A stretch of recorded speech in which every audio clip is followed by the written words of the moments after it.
Hello ladies and gents, welcome to the live stream. Hope everyone's doing okay.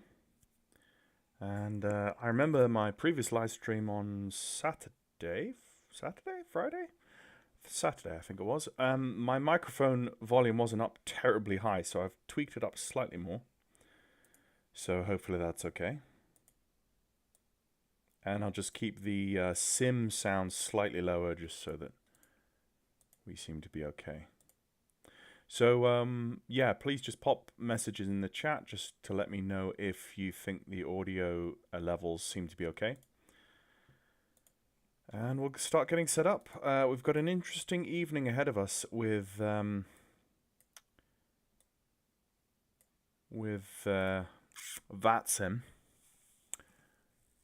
and the BlackSquare Caravan. And I've been monitoring Vatsim across the globe for the last 20-30 minutes. There's not really anything sizable in America that's happening right now. The eastern seaboard is starting to light up, but the thing is it's still like Monday early afternoon for them, so most of folk are still at work. I do see that Hawaii and Honolulu has Vatsim coverage, but we did just live stream there Saturday. So I'm thinking of actually trying to go to and do a night flight in Europe, in colder weather. So I'm thinking actually not Europe, actually Scandinavia. I see Copenhagen is being absolutely rammed right now. They probably have an event on. And so, but right next door to Copenhagen is Malmo, which looks like it needs some love. I could do Malmo up to Stockholm. That's kind of my potential right now, so I'm having to think. Dimitri, good to see you. How is the audio for you? Does it sound okay? Right, so let's get the free flight on. I was doing some Fenix earlier today. Here we go. So, the previous live stream, I did the Caravan with the cargo pod. We also looked at the float version, which was a lot of fun. But I'm thinking of going with the non-cargo pod today. Or maybe I could go with cargo. I don't know. What do you guys think? Actually, in the chat, just give me a poll for those of you who are watching now. Would you rather me do the passenger variant without the cargo pod, so the sleek version, or the cargo variant? Because I can do either. Malmo's probably quite a good cargo hub, cargo airport to do that from, actually. So please, for those of you who have arrived early for the live stream, you guys get the chance to vote. So just throw your votes, either cargo or packs, in the chat, and and then we'll make the decision. In that case, I will start my SimBrief flight plan. Okay, I've got a SimBrief flight plan for Malmo to Stockholm getting ready. I'm going to use the waypoints of the SimBrief flight plan as my template for my waypoints for the KNS 80 or KNS 90, whichever one it is. So I want to make sure that I have something to go off, and then I'm going to use existing VORs in the area to use for that, because I mean, you guys will probably see a fair amount of live streamers live streaming this.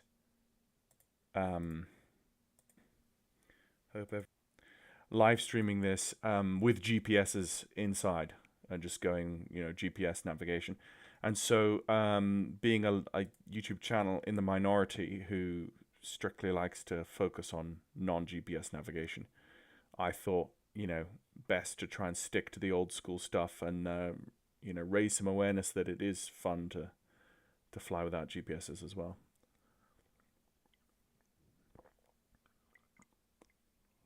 I'm not really seeing anyone in the chat respond, so let me just have a look at the two aircraft and then make my own decision. let me go. Let's have a look at the liveries for... Okay, so we've got a Canadian livery there. We've got a UK livery. We've got FedEx. And we've got DHL. I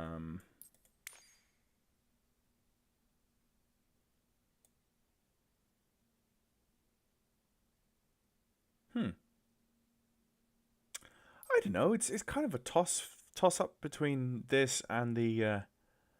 We could do cargo. Ain't nothing wrong with some cargo. Let's do the FedEx, shall we? I so rarely ever do cargo that I kind of I shy away from it most of the time. I prefer passenger stuff, but maybe I should just do some cargo. Right, loading in Malmo. So I thought I do. Canadian livery, really, and hello from the colonies from Vancouver, British Columbia. Hey, Mike. Canadian livery. I'd be happy to do that up in Vancouver, but not in Scandinavia. I'll do that another time on. Oh, there's a cargo ramp actually.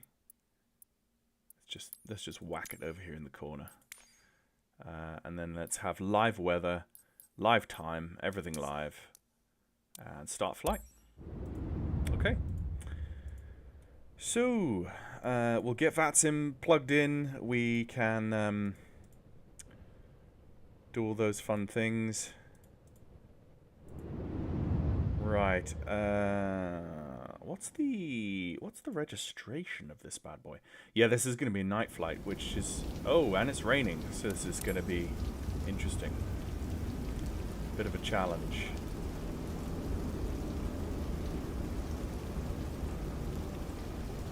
Okay, so I'm just going to go Control C, jump inside, and pull up.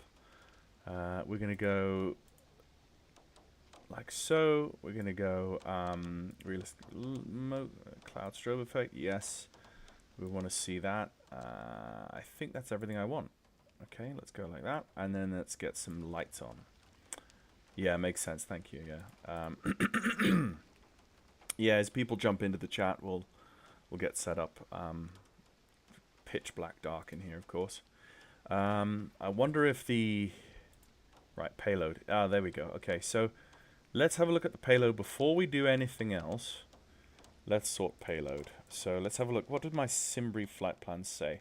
My Simbrief flight plan... No, what is my registration, first of all? We do kind of need...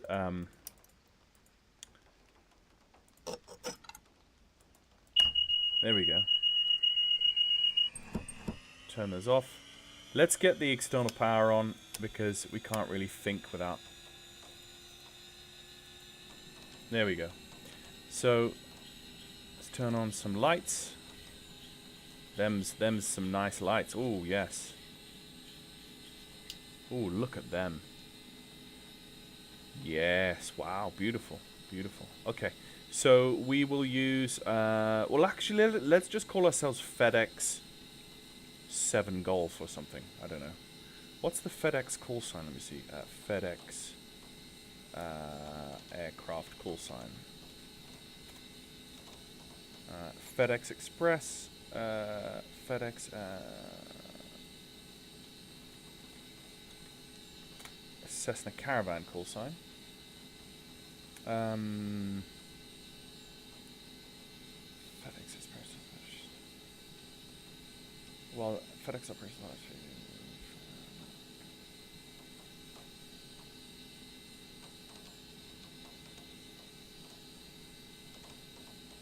Yeah, it's just FedEx. It's just FedEx.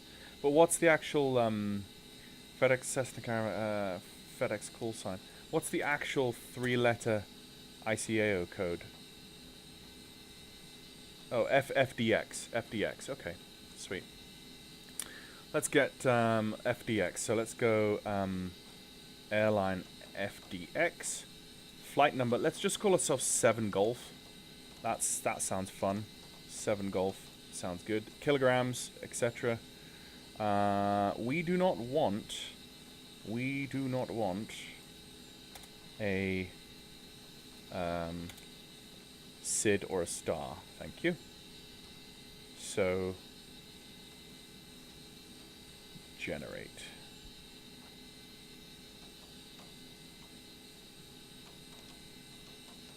Taking off the SID and the star.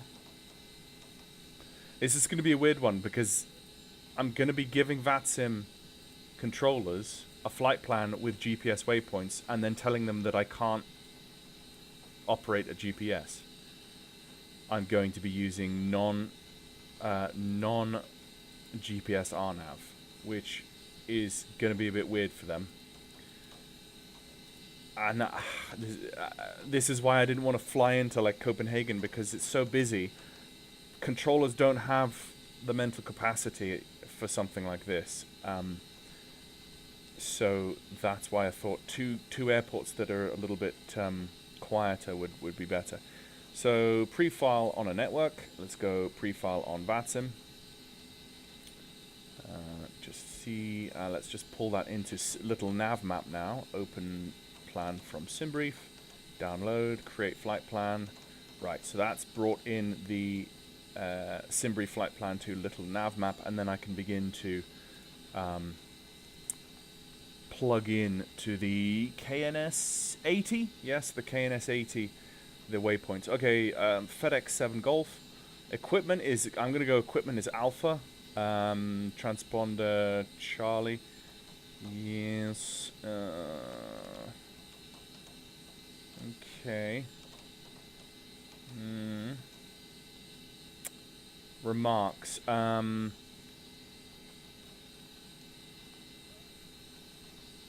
Flying without GPS, using KNS 80.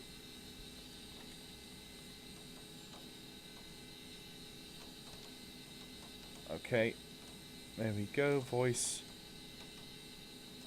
file flight plan IFR done. Okay, flight plan filed. Enjoy your flight. Oh no, I need to connect first. Duh. I'll just connect first, and then FedEx 7 Golf. It's a Cessna 208 Caravan, Cargo Master actually. Thank you. Connect. And then once connected, yeah, there you go. Once connected, then file the flight plan. Call sign in use. What? What? How dare they? Somebody. I'm gonna go FedEx 6 Golf. Ha! How dare anyone use? Okay, FedEx 6 Golf. Oh, come on. Yeah, well, I'm just trying to change it now. File flight plan. There you go. Flight plan is filed in it. Right. So, hey folks, good to see you in the stream. Just let me know in chat who you are and if the audio sounds okay. Right. So that the flight plan is filed. I can delete that. Get rid of that. That's the SimBrief. The METARs for today. So the METARs for Malmo. 3 degrees and raining. The ceiling is broken at 700 feet. Overcast at 1200 feet. So we're basically kind of, we're clamped in by clouds.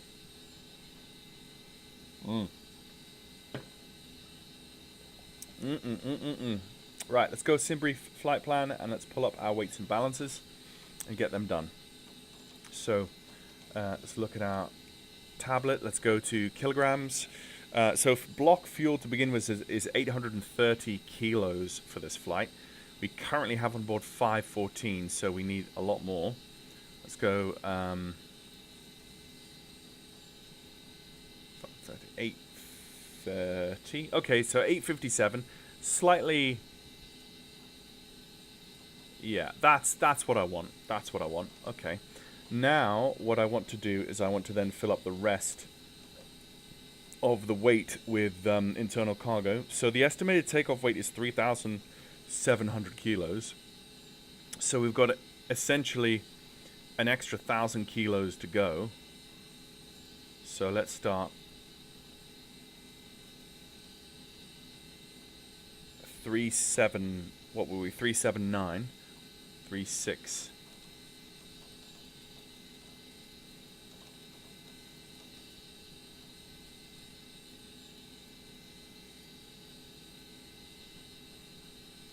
That's super close. That's super close, and we're pretty much our trim, our center of gravity is pretty much perfect almost. So I'm happy with that. We'll leave it like that. Obviously, our persistence didn't work because engine's back to 100%, and yeah. So for some, I think we ascertained in the previous live stream that the persistence in Sim Update 4 is bugged. So that's a bit of a bummer. Hopefully that's fixed for the release tomorrow. I would love it if it was. It would be a bummer if the ATC. I see you, Stockholm radar, disappearing on me as I speak. Don't you go anywhere. Right, what we're going to do this time is we're going to do an engine startup with the little window open, the storm window open, because and there, of course, you can't really see in the dark, but the massive crates actually appear virtually in the aircraft when you put them into this, which is really cool. Do I have also the show co-pilot from inside doesn't work, so yeah, but I mean it's like 95% here, so we won't get too uppity about that. It's just pre-release, so right. Okay, so we are logged on to Vatsim. We have popped in our flight plan. I can see that on the Vatsim net. We have ATIS at Malmo, and we have Sweden Control, which is covering us. So why don't we go through first our aircraft checklist. Let's go before starting engine. So pre-flight inspection has been completed. Well, technically there's really nothing to do, because when I start the engine, or sorry, when I start the aircraft doesn't have chocks or pitot tubes or anything engaged. So that button there.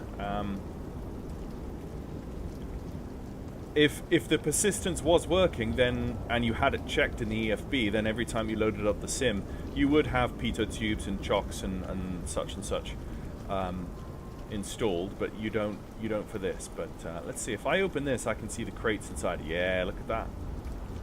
That's cool. Look, you've got actual like wooden pallets and stuff they're on as well. That's nice. Nice. Right. Let's just double check as well. Let's go chase plane. Is it going to be... Yeah, there you go. So if I go import, and then if I go Caravan Pro, import all, replace. Yeah, there you go. So my previous... yeah, and the packs in the cabin aren't going to work because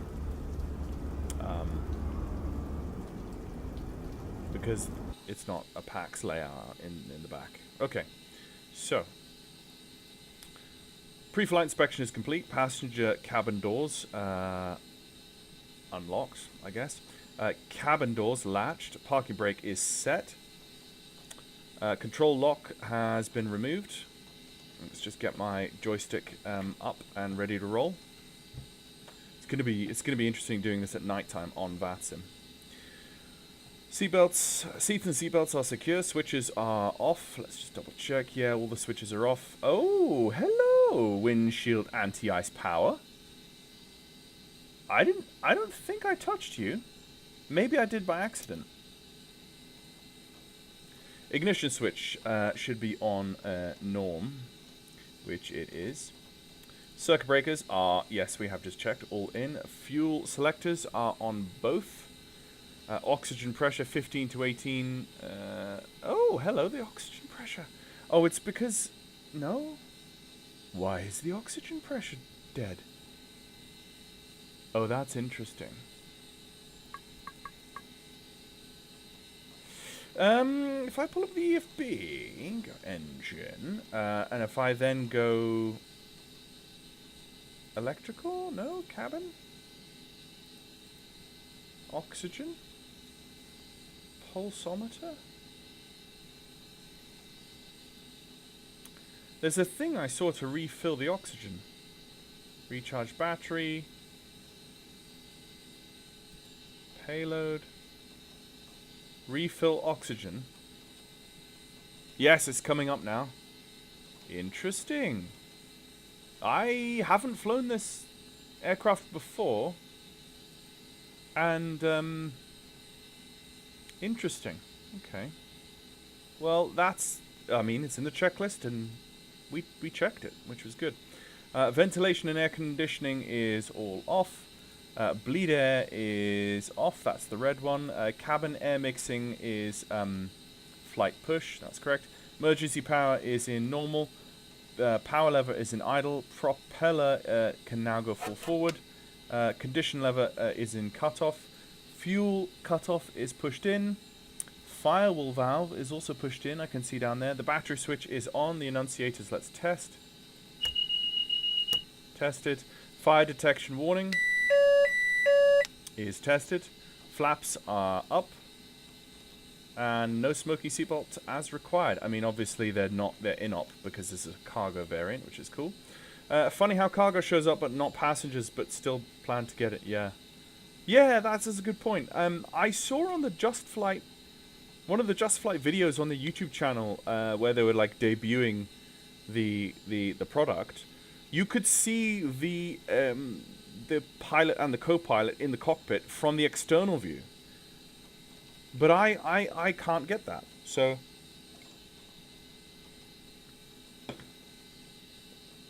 but then my co-pilot does appear in other aircraft.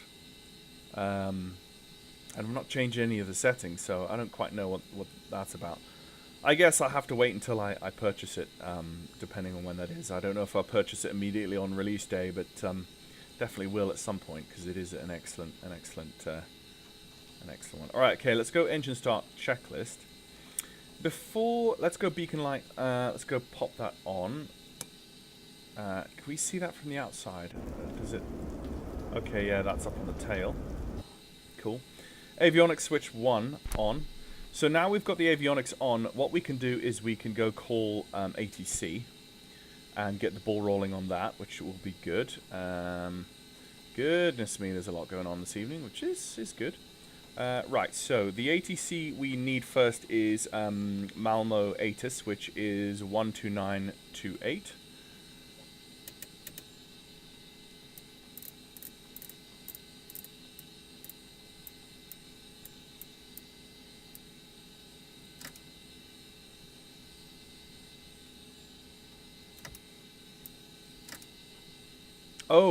Oh, I think in the EFB you can change this.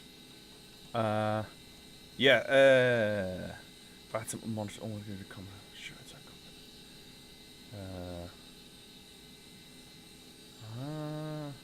no. I thought there was a 0.833 spacing option. No.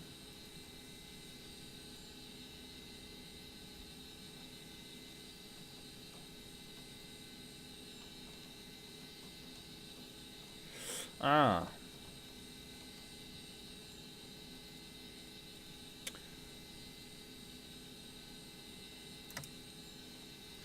Well, that's kind of a load of poo. Did I get that right? Let me have a look. Oh, no. Yeah, 129.280. It goes from 7275 to 0.3. What we can do, though, is we can just pull up... let's just do this instead. Let's just pull up the ATIS for... a right-click and go request controller info. So, let's just pull up a text pad or a notepad on my second screen. And then we can put that up. So, ATIS information Oscar. so the time, ILS runway 35 in use. Runway 35 in use. Surface condition code 555 issued at time. Yeah, runway's wet. Met report wind. Visibility 8,000. Cloud broken 700 feet. Overcast 1,200 feet. QNH 1011. QNH 1011. Okay, yeah, that's the gist of it. So that's information Oscar, runway 35 is in use, QNH 1011. So we can then go to approach and with information Oscar. So let's go. Right, so the Sweden control that's covering our sector is 13498. 134. Oh no, it's gonna do the same thing? Oh crap. What do I do?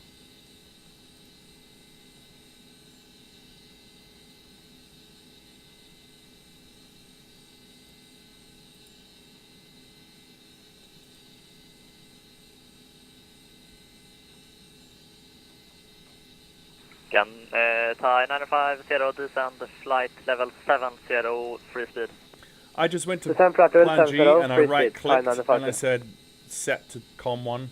So yeah, that's a bit of a shame. What that doesn't work. Turkish So. 6 Juliet Yang, correction 6 Juliet uniform speed 250. Speed 250 Turkish 6 Juliet uniform. So we are FedEx. Good evening to Sweden Runner 6 Papa Mike for 290. 6 Golf. Hello Ryanair 6 Papa Mike Sweden, radar contact, descend flight level 200. Descend for level 200 Ryanair 6 Papa Mike. And Ryanair 6 Papa Mike, proceed direct to Rocksub. Direct Rocksub Ryanair 6 Papa Mike.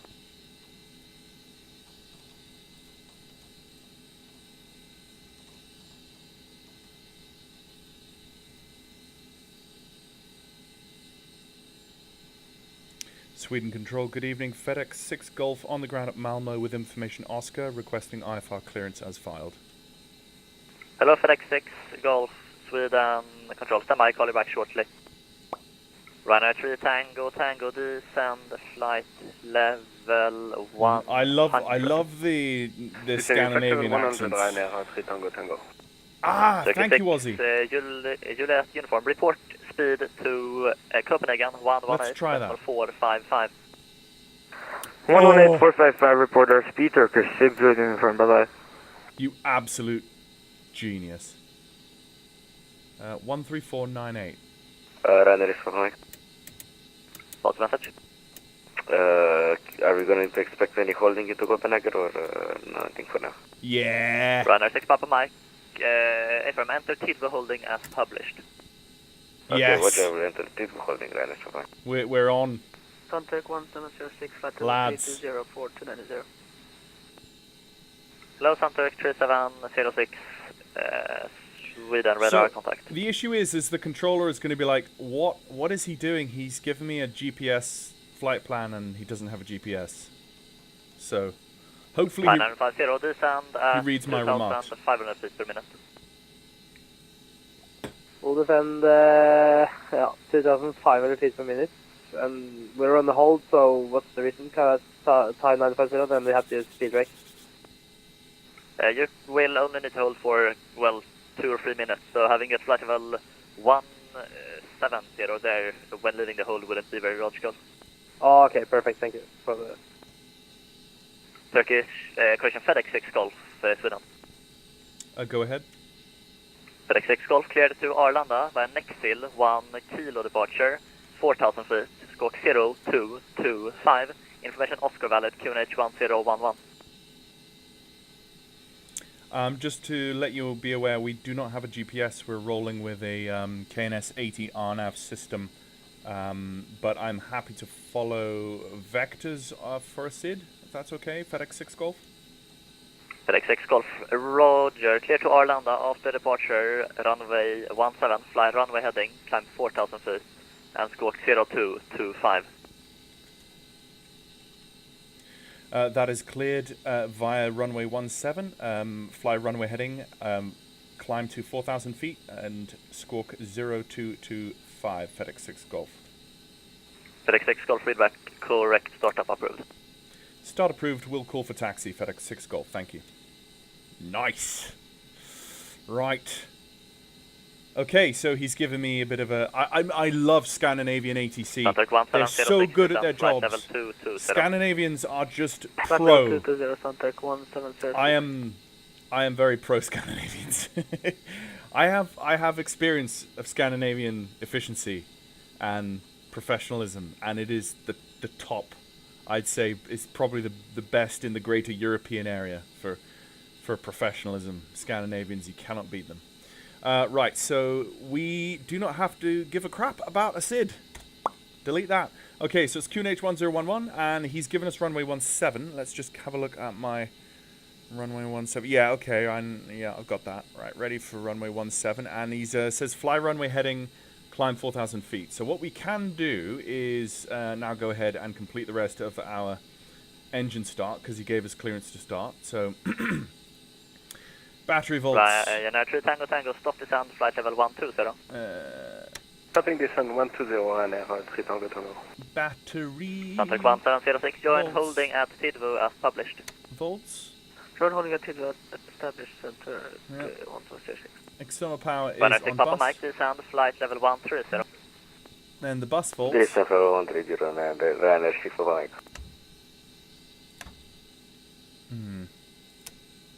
Oh, I see. Yeah. So the check before. So the battery volts without the GPU, we want a minimum of 20, and then once we put the external power on, we then want 24 to 28, which we have. So emergency power annunciator is extinguished. Propeller area, you would then shout clear. Fuel boost pump, let's pop that bad boy on to on. Fuel pressure low, annunciator is out.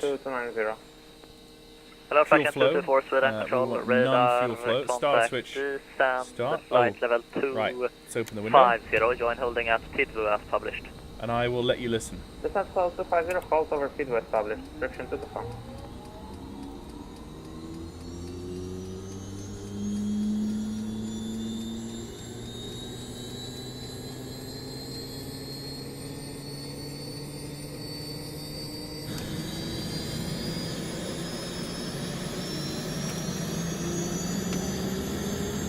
Ryan Air 3 Tango, descent, flight level 80. Descending flight level 80 Ryan Air 3 Tango Tango. Sorry, Ryan Air 3 Tango, correction, descent, flight level 90.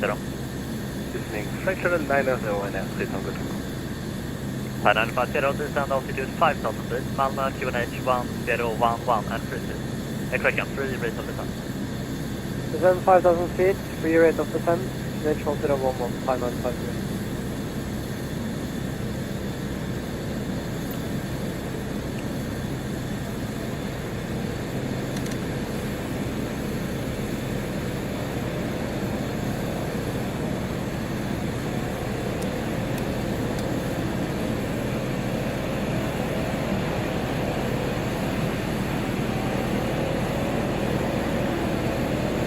Contact 1706, descent, flight level 160.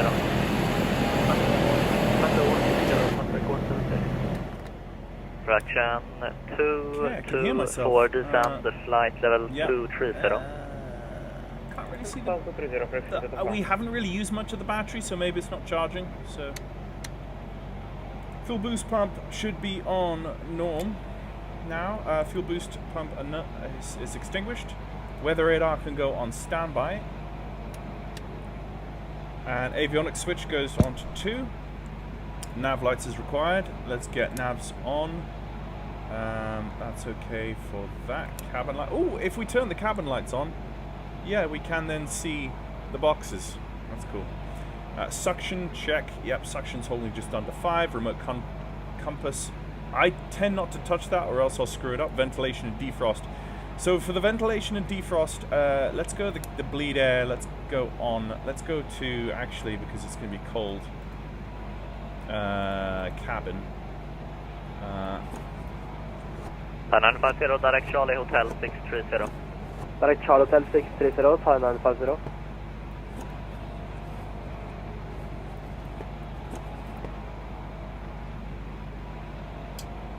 Cabin temperature is on.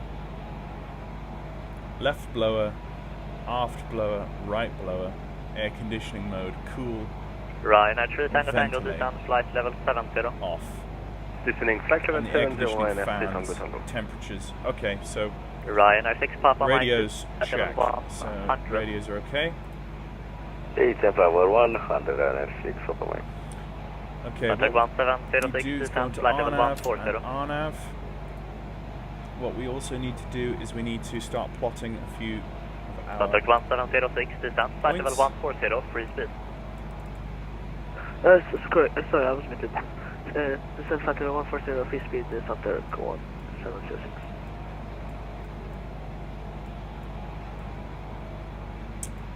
Okay, Correction 224, descend flight level 1, correction flight level 200. Level 200, section do the first one. That is, what's the Malmo VOR is going to be 1300 dead, like so, and the data is going to be it's a radial of 10 with a distance of 50 nautical miles.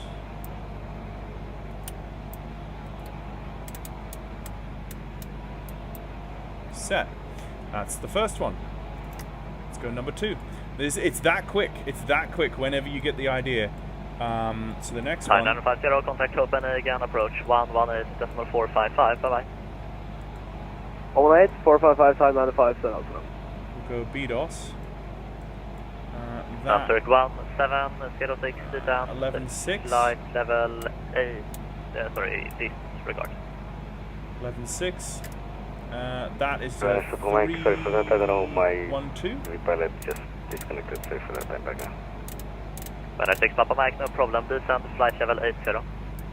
It's for 80, Ryanair. Distance is 55 Contact nautical miles. 1706, descend flight level 110. Set. That's it. Flight level 110, So let's go number 3. Correction 224, descend flight level 170. 170 for That's going to be a frequency of 1525.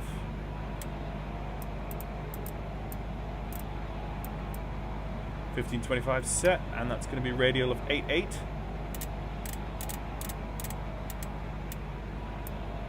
Distance 24 nautical miles.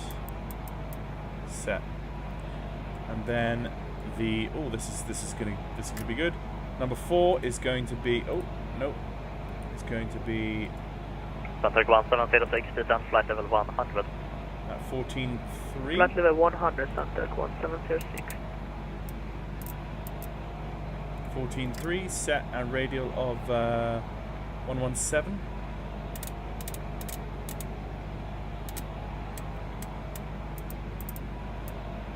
Distance 14.2 nautical miles. Set. Sweet. Let's go back to display number 1. And we are ready to roll for the taxi. Taxi checklist. Alright. Ryanair 3 Tango Tango, cancel hold, turn right heading 010. He's most likely going to Right, give me 010 Delta Yankee Ryanair 3 Tango Tango. to hold 17.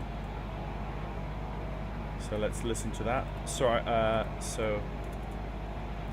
and FedEx 6 Golf ready for taxi. FedEx 6 Golf, set squawk 0225.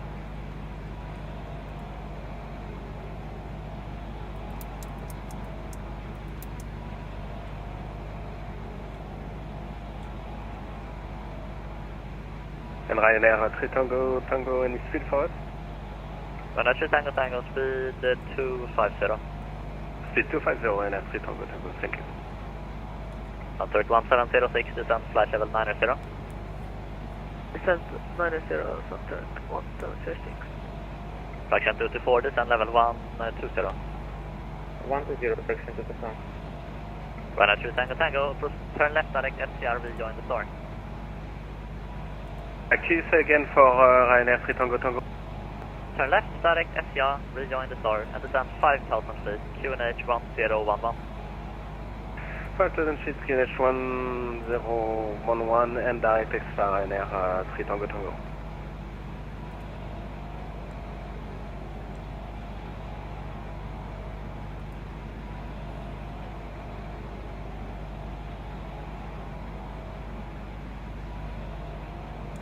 And FedEx 6 Golf, Squawking 0225, ready for taxi. FedEx 6 Golf, taxi to holding point, runway 17, report ready. Taxi holding point runway 17 will report ready for departure. FedEx 6 Golf, thanks. Okay, ready for taxi. So he said just taxi to the holding point. Do your thing. Don't bother me. Right, so flight instruments set and checked. We have done so. We're going to have a heading hold of a 168. So let's set 168 on the heading hold. 36 Golf, sorry, it's my fault. Taxi to holding point, runway 35. I messed up with the runway, sorry. Holding point runway 35, no problems, FedEx 6 Golf. Okay, yeah, I mean, I was looking at the wind and thinking, so, and wondering if he just had a discrepancy there, but that's 348, which is 3334, so that's 350, and then 2 to the left of 350, which is there, 1 2. Okay, that's the one there. Okay, so we're just going to do a quick swing round. So cabin lights off. Okay, I mean, cockpit lighting. Tango, confirm your left direct SCR. Taxi recognition lights as required. Oh my goodness. Negative. We inertial separator as extra, required. We're so okay. Park now brake release. going Brake left test. Remote Ryanair console. 3 Tango Tango, sorry. Yes, Oh, my fault too. Direct SCR, so join Tidwood 3 Charlie. Before takeoff run up, we'll do that now. Roger. Parking brake is set. Seatbelts Ryanair 6 as Papa Mike, secure. descend Flight flight controls level 70. free and correct.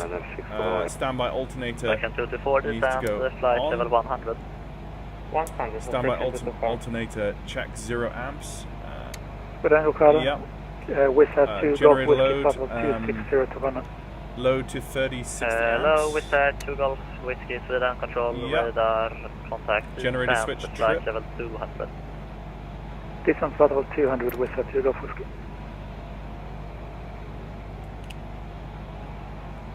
Standby alternator load positive. Yeah. Generator switch reset. Okay, fuel boost pump, double check that's on norm. Fuel selectors are on both. Fuel quantity check, we are good. Fuel cutoff is pushed in.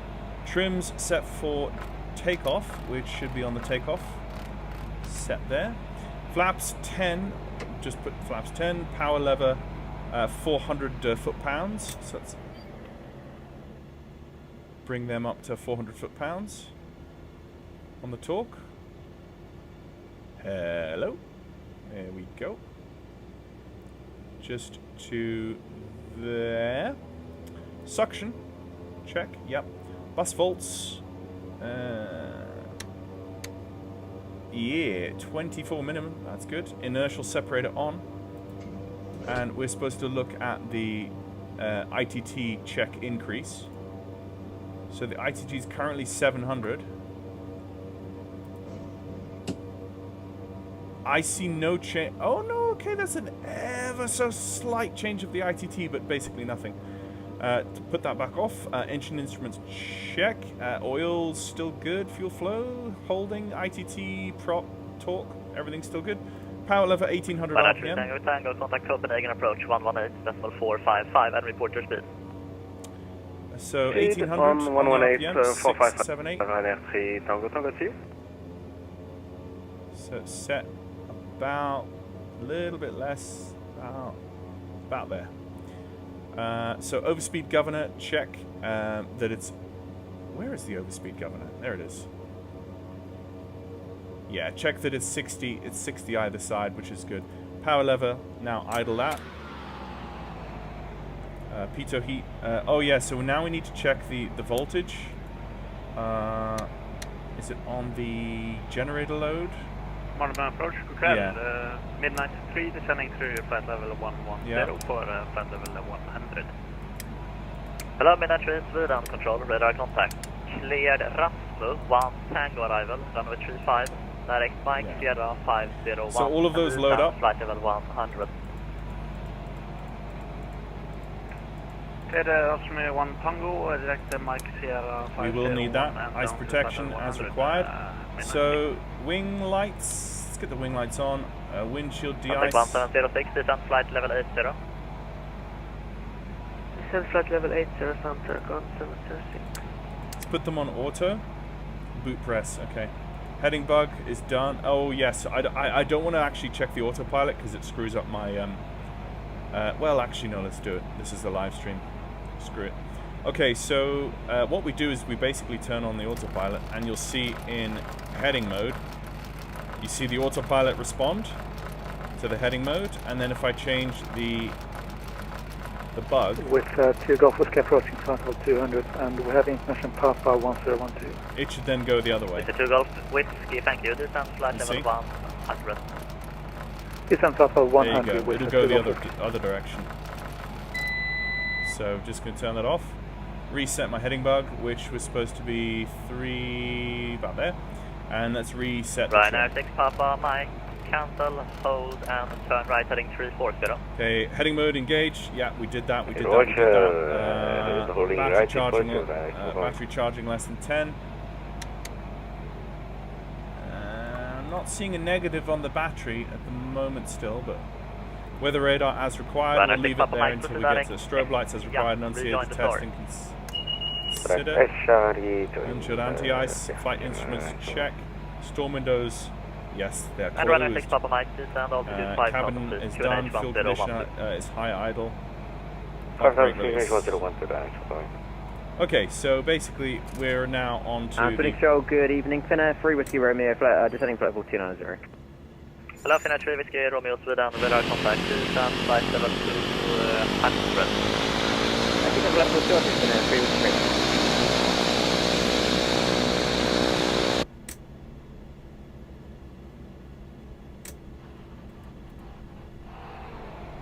Alright, let's get rid of that for the moment and get ready for taxi. So, yeah, I love them. The Malmo terminal buildings are all yellow. Very classic Malmo. I've not flown out of Malmo very often, I have to be honest, because the kind of aircraft that do regional ops out in and out of Malmo are not the Contact kind, 1706, descend flight are level not the kind of 70. aircraft that I usually fly. Flight So level 70, Santac 170. it's misty.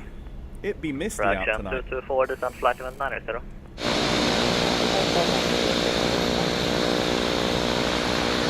The 6 Papa Mike, 625.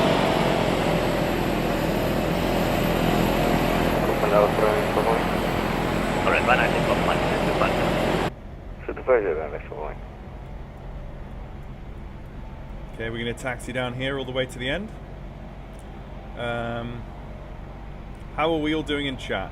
We're doing okay. Hanging in there.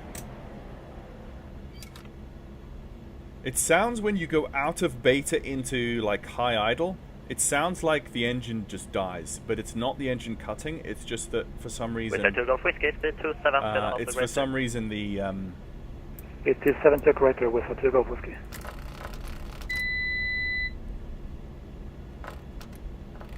for some reason the oh, there's an aircraft movement. The sound of idling is low, and the sound of beta, the beta range, is high. Actually,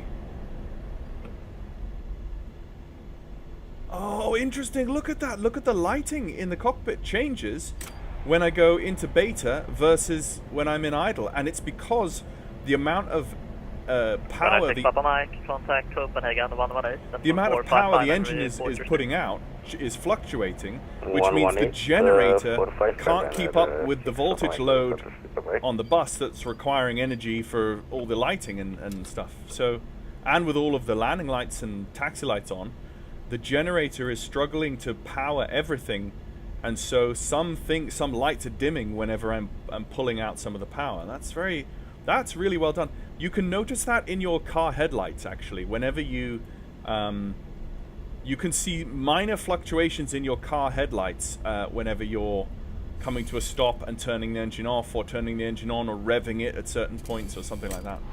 I've noticed it, at least.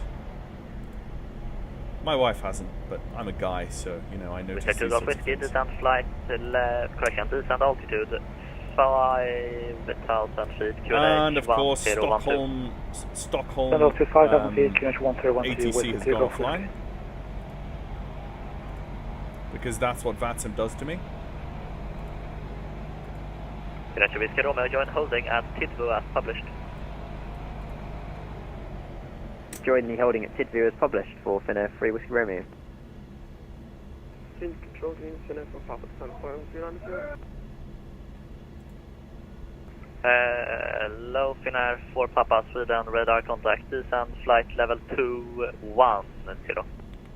Because we're fairly heavily loaded, and it's I'm going to just use the full length of the runway, because that's what we're paying for.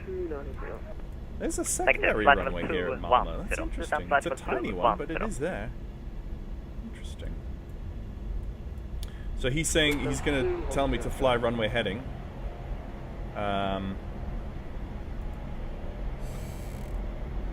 Oh, I should turn on Volanta as well. I should have had that running, because... Sunturk 1706, turn right, heading 170, cancel hold. Turn right, heading 170, cancel hold, Sunturk 1706. Sunturk 1706, descend 5,000 feet, QNH 1012, speed 250. 5,000 feet, QNH 1012, speed 250, Sunturk 1706. Okay, Volanta's just going to do its thing. Good morning, Lufthansa 6 Lima Kilo with you. Hello, Lufthansa 6 Lima Kilo, Sweden, radar contact, expect further climb in 1 minute. Roger, Lufthansa 6 Lima Kilo. So we've got flaps set for takeoff. Before we go, Correction 224, descend flight level let me 80. just double check my...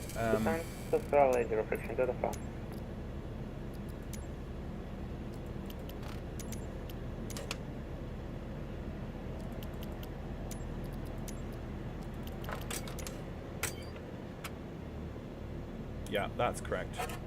Yeah. No, no, no, no! Cathay 24, Sweden.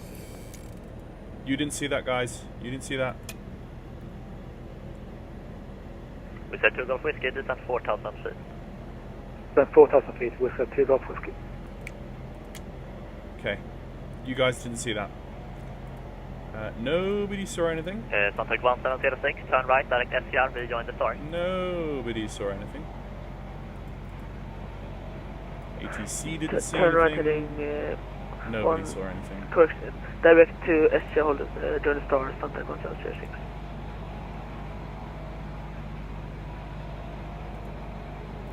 Okay, that... Lufthansa 6 Lima Kilo, climb to flight level 250, proceed direct Argad. Oh, generator needs to be Climb retripped. 250 and There we go. Argar. Ready to go. Lufthansa 6 Lima Kilo. Cathay 24, Sweden control.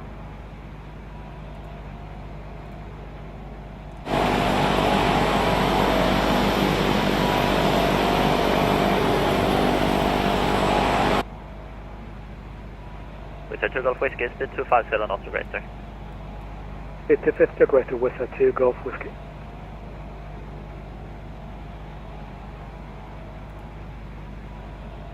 And FedEx 7 Golf, correction 6 Golf is ready for departure at Malmö. FedEx 6 Golf, wind 300 degrees 7 knots, number 35, cleared for takeoff and fly the runway heading. Clear for takeoff, runway 17 and fly runway heading, FedEx 6 Golf. Negative, runway 35. Correction, runway 35, thank you. And climb to 4,000 feet, FedEx 6 Golf. Okay, let's go high idle. Come on, baby. Move for me. Move. Okay, transponder is on alt mode. Landing lights are on. Inertial separator as required. Power lever is not yet set for takeoff, but we will enunciators check. We've got standby and windshield, that's fine. And voltage low, yeah, well that's because I'm taxiing. Engine instruments are in the green. Brakes release, ITT 805 max. Flaps retract after 95 knots. Yes, while we're in Unicom, you were sent over to me, then you should contact me immediately. Descend flight level 100 at 3,000 feet per minute or greater. Sorry, we got the number wrong frequency in the to come to Unicom. We will descend to flight level 100 immediately to Cafe 24.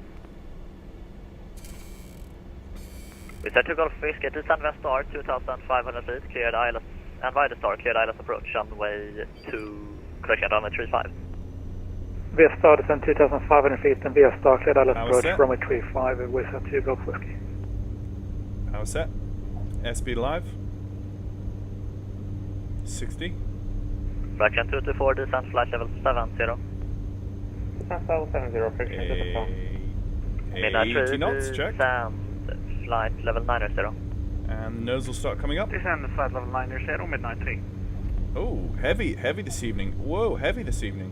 Okay. We are now up. Flaps up. We are in control of at the lower. Oh, it's because the trim was set Hello, wrong. Renault 262 Sweden. I thought I said that. Descend the flight level Oh. 200. Just in case. Cafe 24, join holding over Tidvo as published. Join the Tidvo holding for Cafe 24. With a 2 Golf Whiskey field and signs. We set 2 Golf Whiskey second. With a 2 Golf Whiskey field and signs.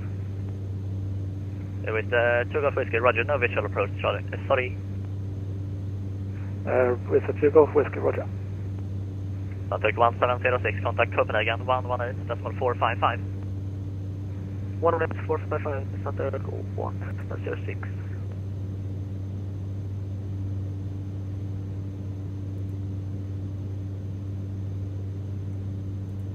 Okay. We set 3 Whiskey Romeo, descend the flight level 100. Descend flight level 100, then I think we're definitely heavier. Finna 3 Whiskey Romeo, sorry. Did I instruct you to join Tidvo holding before?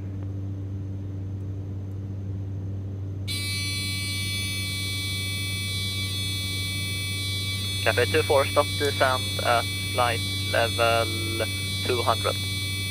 What the? Finna 3 Whiskey Romeo, join Tidvo holding as published.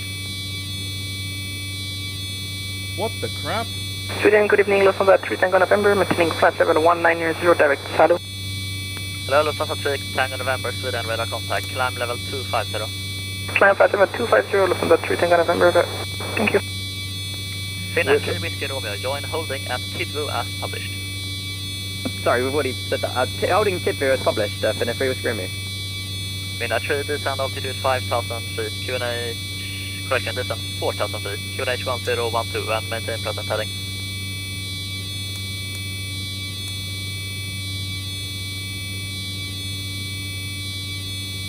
Okay, we're just gonna have to go through that until. Finna 3, descend 4,000, correction, descend flight level 80. Descend flight level 80, midnight 3. With a 2 Golf Whiskey, we have reduced below 250. We try to get a word in, we couldn't. Now local lines established. Finna 2 Golf Whiskey, speed 180 knots or greater on 6 I think. sorry. 186 with a Cabin 2 Golf temp Whiskey. high. That was ridiculous. Lufthansa 3 Tango November, I contact almost Bremen stalled. 136.050. 136, 050, Lufthansa 3 Tango November, bye-bye.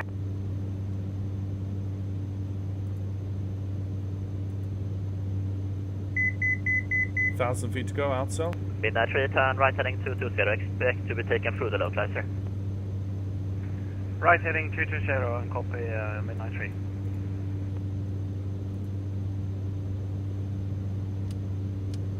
FedEx 2 Golf, Squawk Mode Charlie. Squawk Charlie, FedEx 6 Golf.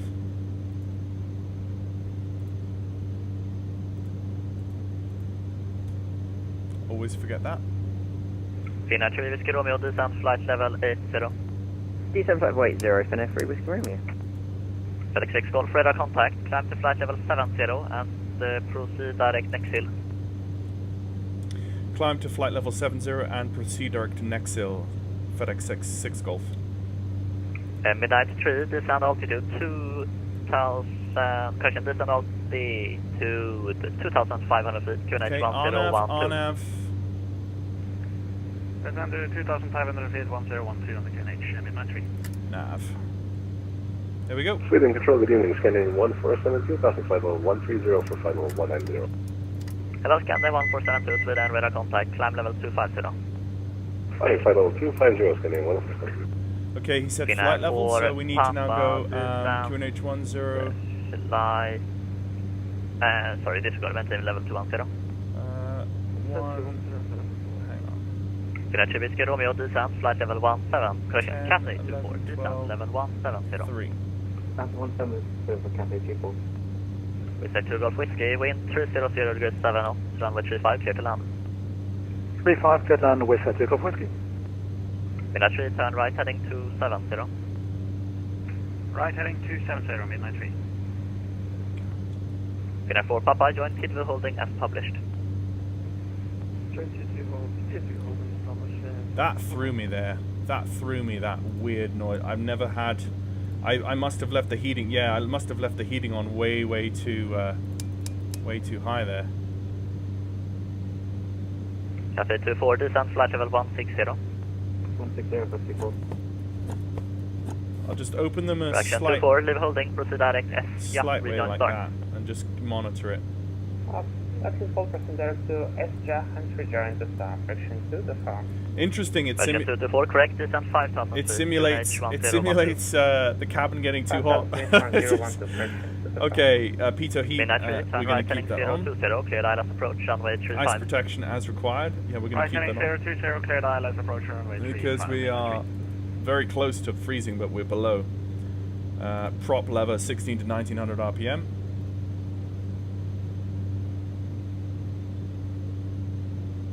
Cathay 24, descent, flight level 150. Power lever 1865 foot-pounds.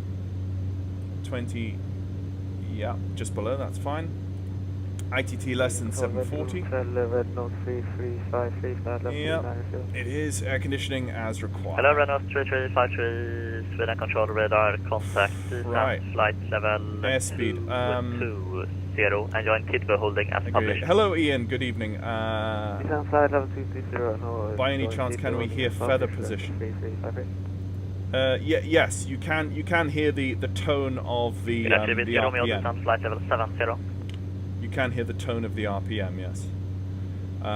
Or like maybe a feather start. Oh, I see what you mean. A feathered flight level startup. 70. I'll do that at the very end if I can remember. Remind me at the end, Papa, please. descent, flight level Yeah. 200. Well, that oral warning came on just when that light on the dash saying cabin temp high came on. So, yeah, but you're prompting me about my airspeed, which got very low because I got distracted. But thankfully I caught it in time, or we were very close to a full-on stall there. Section 24, contact Sweden 118. Okay, cabin temp low now. Contact Copenhagen 118, decimal 455. 118 445 with Copenhagen, thank you for the correction to the farm.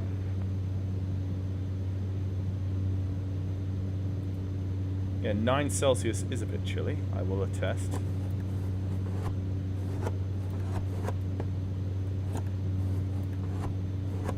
With Takeoff Whiskey vacating by Alpha.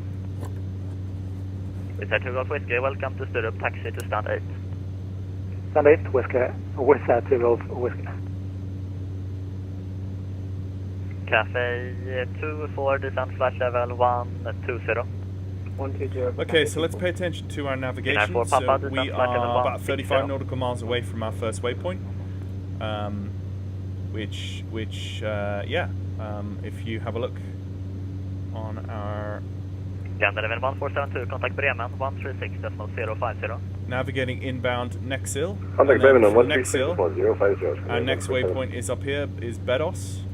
And then our next waypoint Green up here Control, is good evening. Jet Pelop. Management 612, flight level And then, 306, descending Nilog. 290 And then and on indirect heading to 332. Arlanda. So yeah, going well. It is now. Hello, Jet Management 612, Sweden radar contact. Right, so let's you just can expect double approach check to Copenhagen his airspace. via Ernov, but continue on Okay. heading for now, vector towards Ernov. Is he going to hand me Roger, we're off expecting to via Ernov and presenting Jet Mission 612. Malmo, Sweden Control, 124.155. Let's put 124.155 in standby in... Cathay 24, descend level 110. 11054. You legend. Benos 3553, descend flight level 190. Descend flight level 190, Benos 3353. You legend Aussie Base aircraft. 9, Thank you for that tip. Wind 270 degrees. I think the A2A aircraft do the same. It's been so long since I've been on Vatsim. Really properly long since I've been on Vatsim that I forget these things. FedEx 6 Golf, you're leaving MySpace, frequency change approved. Frequency change approved, thank you, FedEx 6 Golf. Well, actually, when he says that, he's basically meaning Unicom, because there's nothing else out here. Management 612, free speed. Free speed, thank you. Gander event 262, join Tidv. There we go, Unicom. Okay, so we're on Unicom. We can relax a little bit. That was a bit of a harebrained departure, but then it's Vatsim, so yeah. So we're below freezing here, and we do have clouds in the distance, which I can see. Yeah.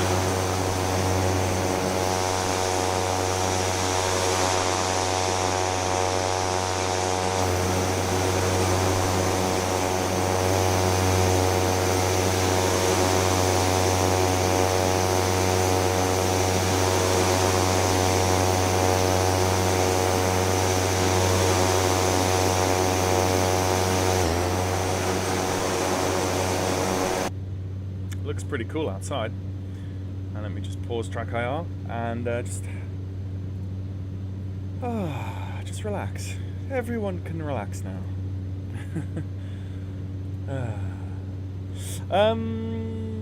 So the I think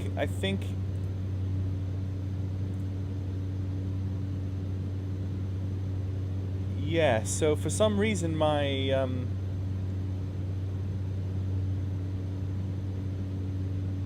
my little Volanta thing at the top, the Volanta tracker is not. Let me just.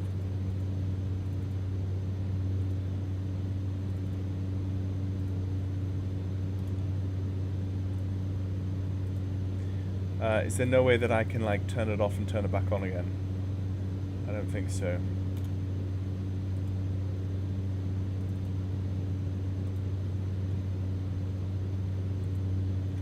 Ah, there we go. Is it going to pull up any of the information though? Come on. Ah, there we go. It's done so. Okay, so you've now got the Volanta information up at the top. That's because I forgot to turn on thingamajiggy. So you can see me going outbound from Malmo on Vatsim, cruising at flight level 70.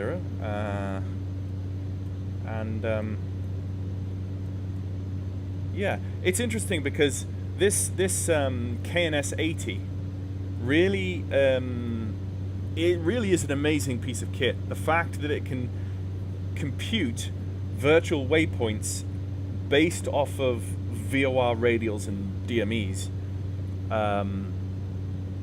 it really is cool. It really is cool. I like it, and I'm going to be using the KNS 80 in the other aircraft that utilize it, which, as far as I'm aware, in 2024 is the BlackSquare Baron, the A2A Aerostar, and the A2A Comanche.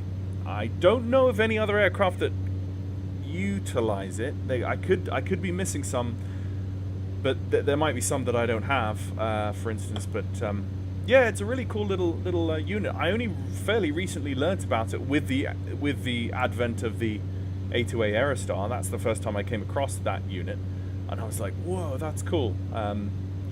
Because it gives me another string to my bow to be able to navigate realistically without using GPS, and I love learning about those sorts of things. So yeah, let's just do. Actually, let's just double check my. Okay, 21 nautical miles to my next waypoint. Let's just get the next one displayed. Oh, hello. Oh no, whoops, that was my mistake. I hit data instead. Next one to display is there. Actually, let's just leave it on number 1 for the moment.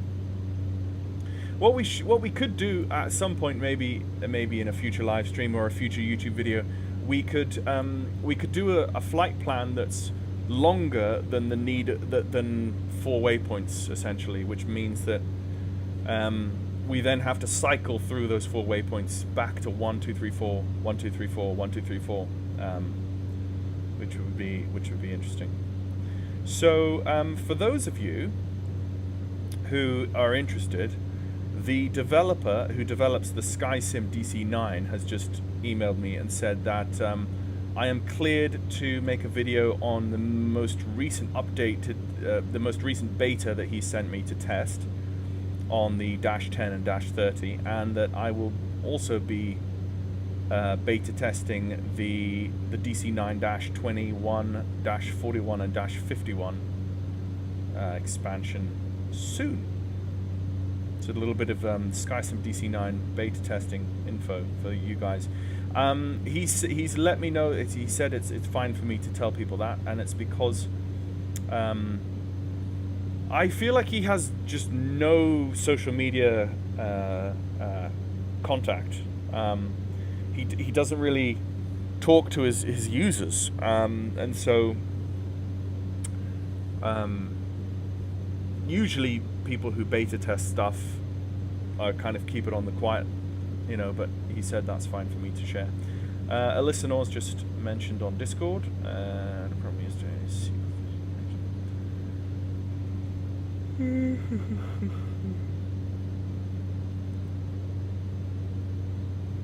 okay, I'll see Alyssa Nor later in the live stream. Okay, so yeah, just cruising along, and this is the thing with the Caravan. The Caravan is essentially a glorified Cessna 172. It's a Cessna 172 that has a big fuselage and a far more powerful engine. But essentially, it's the same thing. It's just get up to 7, 8, 9,000 feet, cruise along, have fun. It's and my cabin temp is holding at 18 Celsius. Is it holding at 18 Celsius? 19 Celsius now. Interesting. So I'm surprised that my fuel is so stable. So far in this aircraft I've had not terribly stable tanks, but it's because the fuel apparently sloshes around from one to the other. In a sense, it's like a connected system, and I think in the manual it said that if you park the Caravan on an angle, all the fuel will fill into the tank on the left, on the lower tank, and so there's difficulties there. In cruise, if one tank is significantly destabilized and there's more on one side than the other, then you obviously have to do you have to feed the fuel from one tank and not the other. But make sure when you do that, you don't turn the fuel selectors off, or else bad things happen. I've already made that mistake. So, does anybody have any questions about the Caravan in the stream for tomorrow's release? What I could do for you folks who are here is I could just read the prices. I read them on Saturday, but I could read for you guys the prices for when this releases tomorrow. And the little bits.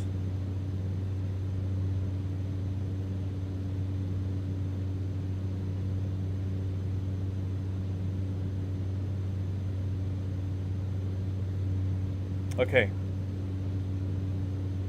Right. So the prices, folks, is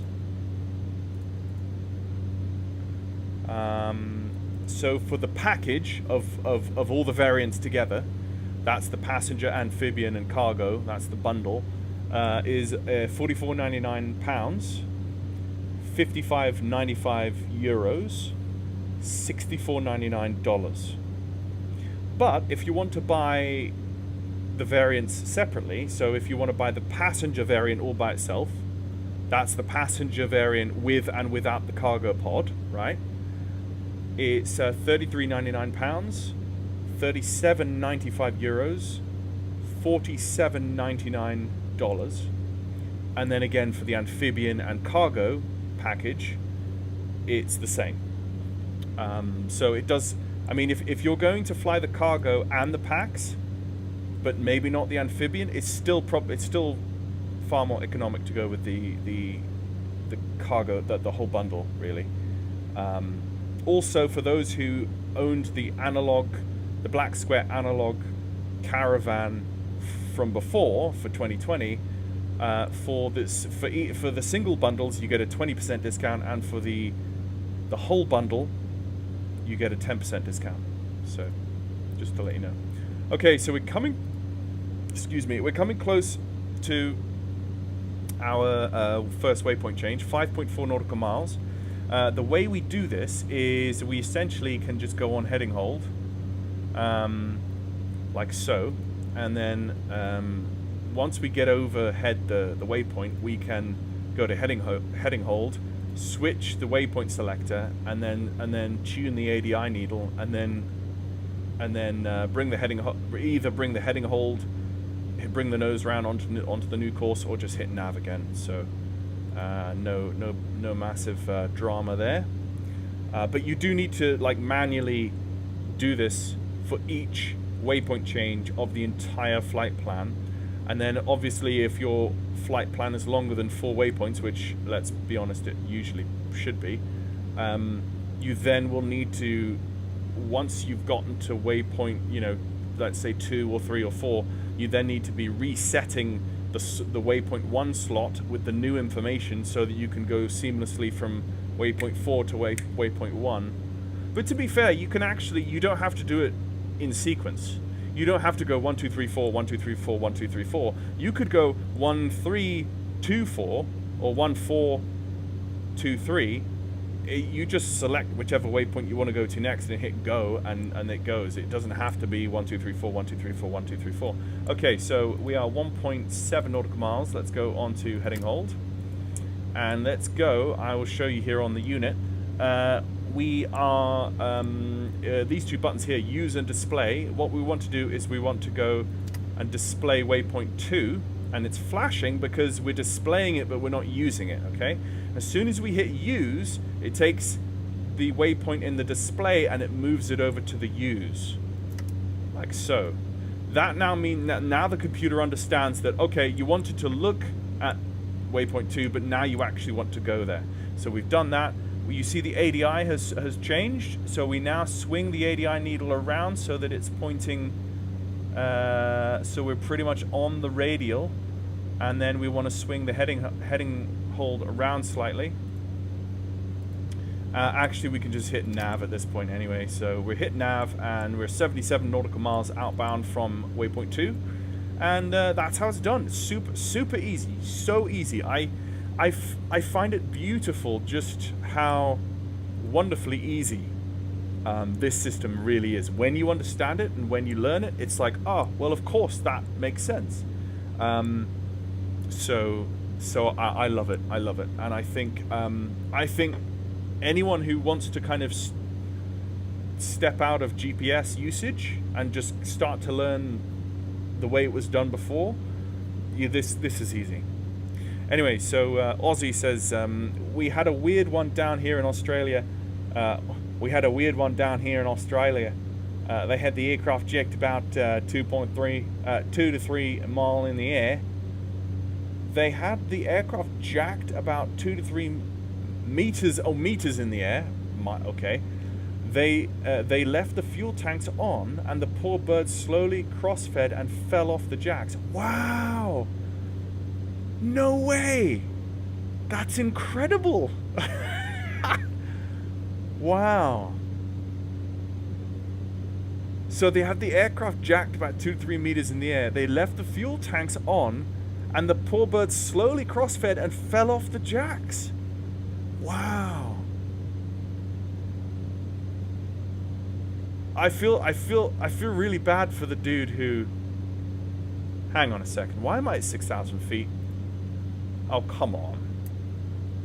Oh, come on.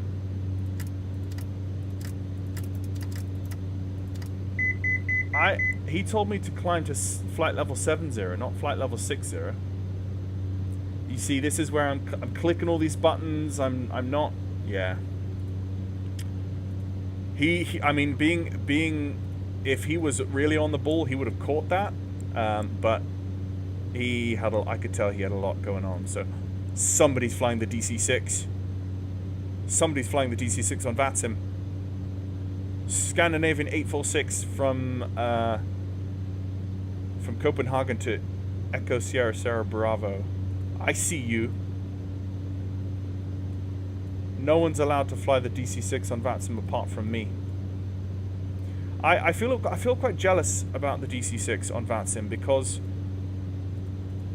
I had the DC-6 in MSFS 2020, and then PMDG made the announcement, and they made it sound like they were going to bring the DC-6 into 2024 quite quickly, quite soon. And I was like, okay, this is the time to, because the DC-6 was the only reason I was holding on to MSFS 2020, and I'm still in the middle of decommissioning it, actually, to be fair as a sin. There's a lot of decommissioning to do because the amount of mods I had on that was horrendous. But anyway, and so I began decommissioning Microsoft Flight Simulator 2020, pulling all the add-ons off, stripping it back, and then of course PMDG delayed the actual release of the DC-6, and we still haven't got it. So I haven't flown the DC-6 in months and months and months, and my heart acheth for a radial prop liner. So I hear Red Wings is bringing their Super Connie into 2024. I tried it in 2020 and it never worked. Right, okay, are you actually going to...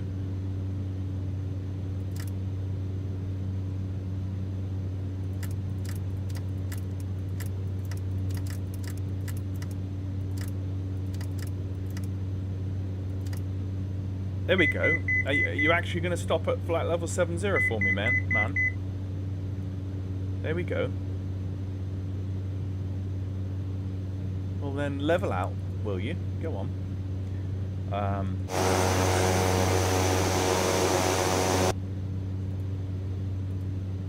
So...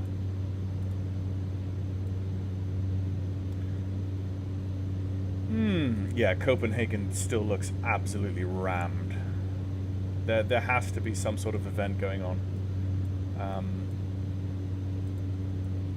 I don't know why I...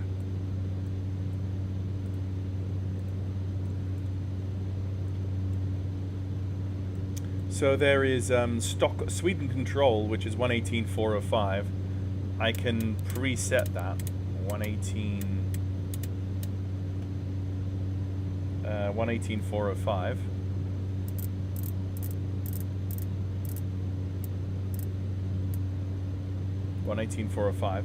I can pre-select that because I'm kind of halfway towards that now. So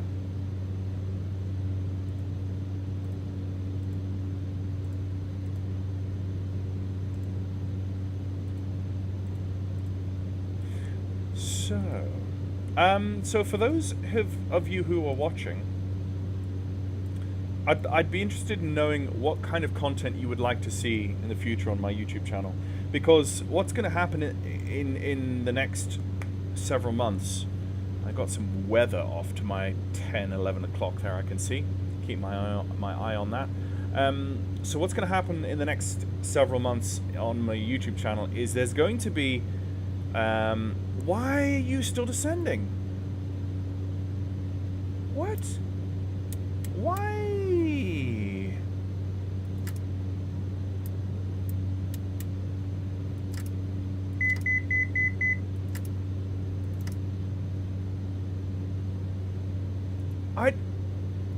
I have to watch that because I plug it in and then I mess it up for some reason. The interface of those buttons I've never quite got, and I'm used to that nav unit in the 172, and it's for some reason the buttons don't work exactly the same as I remember, so I'm always screwing myself up inputting stuff into that, which is weird. Anyway, just something to get used to. So there's a series of aircraft coming out this year that I'm going to be heavily featuring on the YouTube channel, and they are a series of, please level out.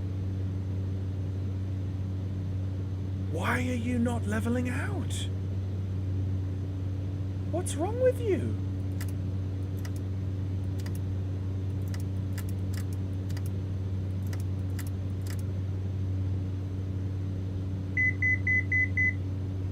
Oh, it's the borrow.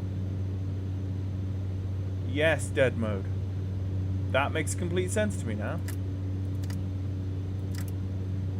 So, borrow needs... Oh, yeah, there you go. Set. Okay, borrow is set. Thank you. That makes complete sense. So, I need to just go down by 100 feet per minute and just properly... I did actually think about that fleetingly as I was setting my standard barometric pressure on the gauges and cross-checking, but there you go. Come on, level out for me. Level.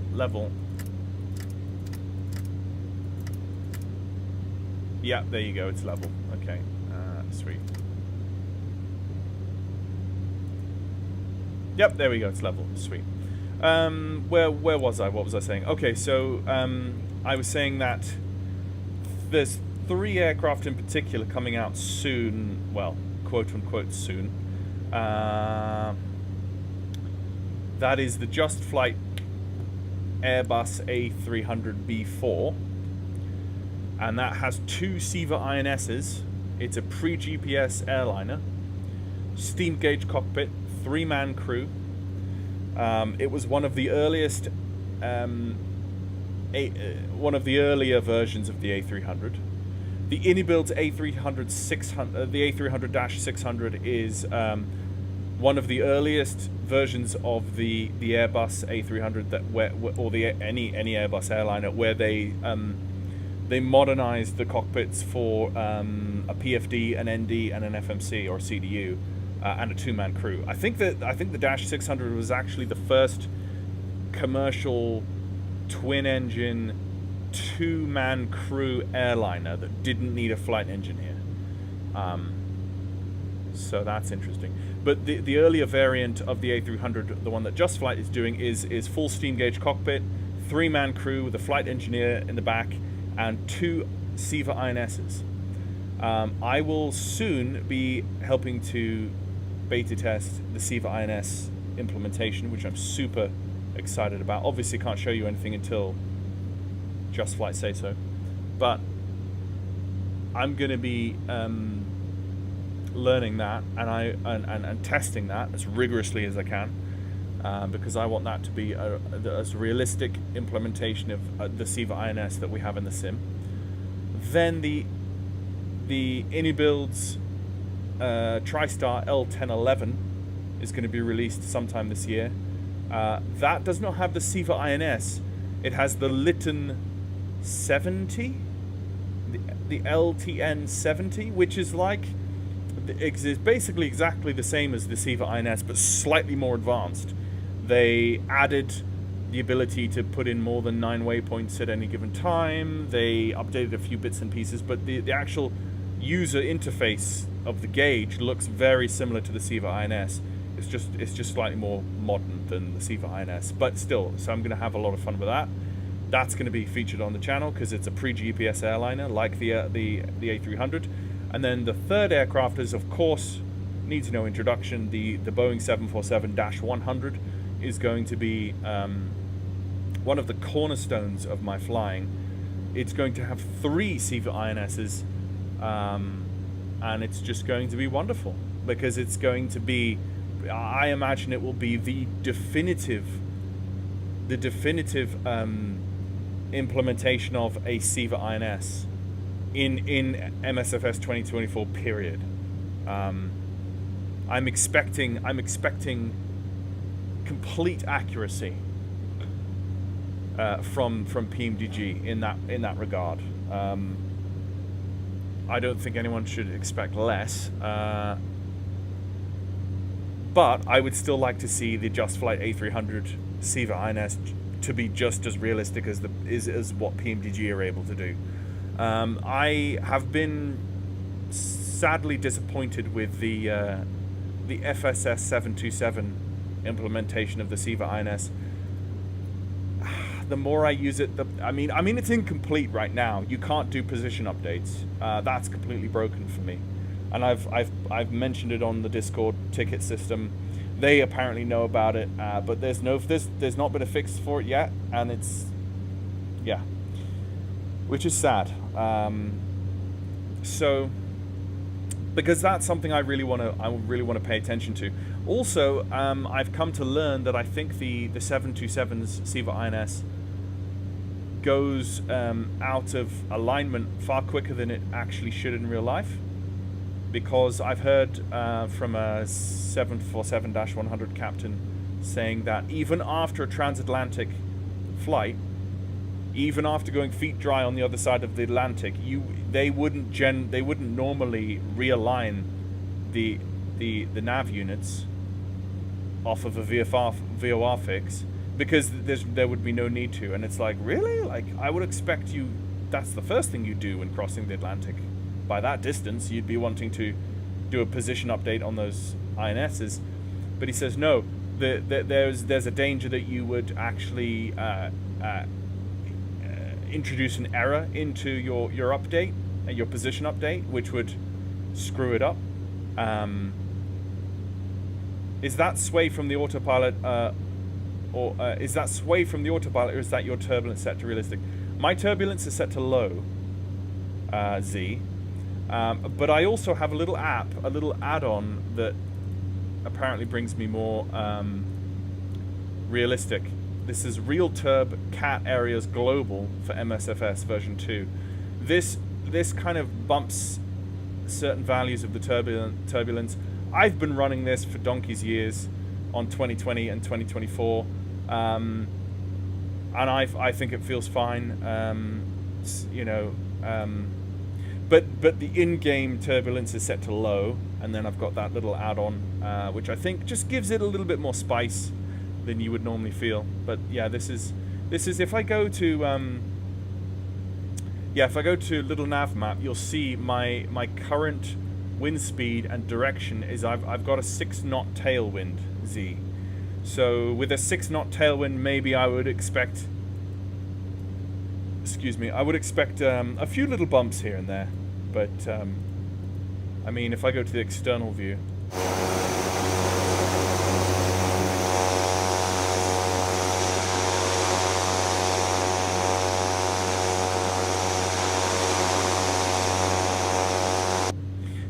see the wings are ever so slightly just wobbling slightly, and the yoke and the trim, the autopilot's doing its work,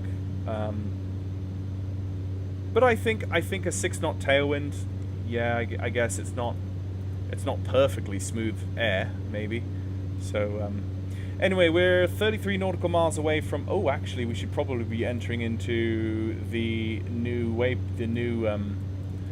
ATC control zone. Look how small our little icon is, but that's us, and we're about to enter into Sweden control. FedEx 6 Golf, Sweden control. We are flight level 70, And you can see the flight plan path. We've actually followed it pretty accurately. We're on the path, and it shows that this system, even though it's not using satellites, it's using VOR ground-based navigation, it's still giving us a realistic track on a GPS flight plan, which is fun. So anyway, yeah, so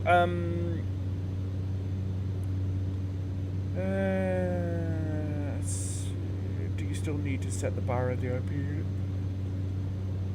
Yeah, to get the to fly altitude accurately. Yeah, except for the fact that we're apparently like 50 feet above flight level 70, which I don't know why. I have them all set to 1013. That's a bit too close in. Excuse me. 10, 11, 12, 13. Yeah, that's 1013.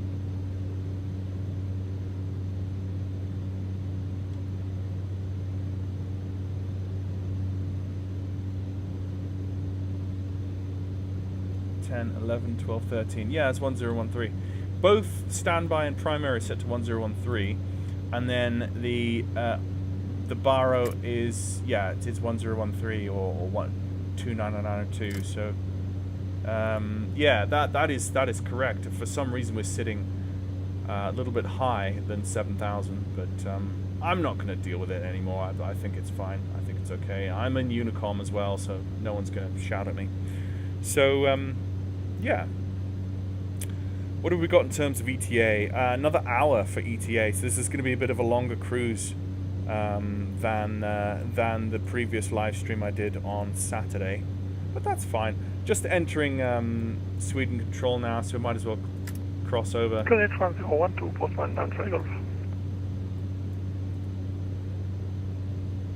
Scandinavian 123 just vacated runway 19 right. Scandinavian 123, taxi stand 35. Taxiing to stand 35, Scandinavian 123. Lufthansa Cargo to Bravo Mike, are you ready to copy? Lufthansa Cargo 28 Mike, ready to copy. Cleared Hamburg via Digley for your departure. Initially 5,000 feet, squawk 7674, information Quebec. The dulcet tones of a Scandinavian accent in my headset. Lufthansa Cargo 28 Mike, cleared to Hamburg as filed. Digley for Romeo. Have I mentioned I like listening to Scandinavians? Squawk 7674 and Quebec on board. Read by correct.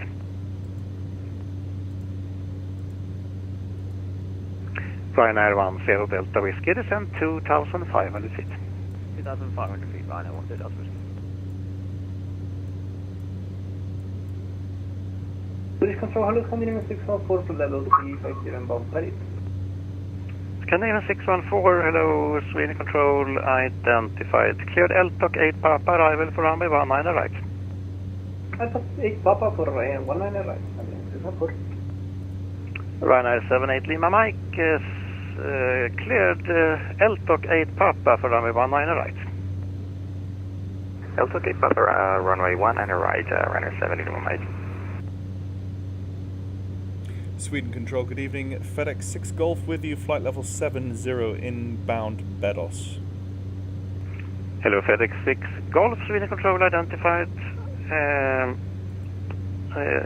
Maintain flight level 70. Maintain, FedEx 6 Golf. Okay, that's cool. He's happy, I'm happy, we are all happy. Ryanair 10 Delta Whiskey, turn right heading Except 100. that my ground speed is like... Right turn 100, Ryanair. My ground speed's 174 knots. So yeah, I ain't going anywhere fast in comparison with the jets, so... Postman 9 Charlie Golf, descend 2,500 feet, speed 200. Descend 2,500 feet, speed 200 to Postman country. Ryanair 780 Mike, we're ready for descent. Ryanair 78 Lima Mike, turn right heading 090 for separation.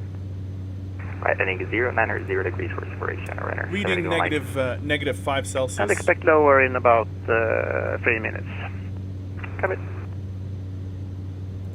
Runner 10 Delta Whiskey, turn right heading 160, clear left approach, runway 19 right.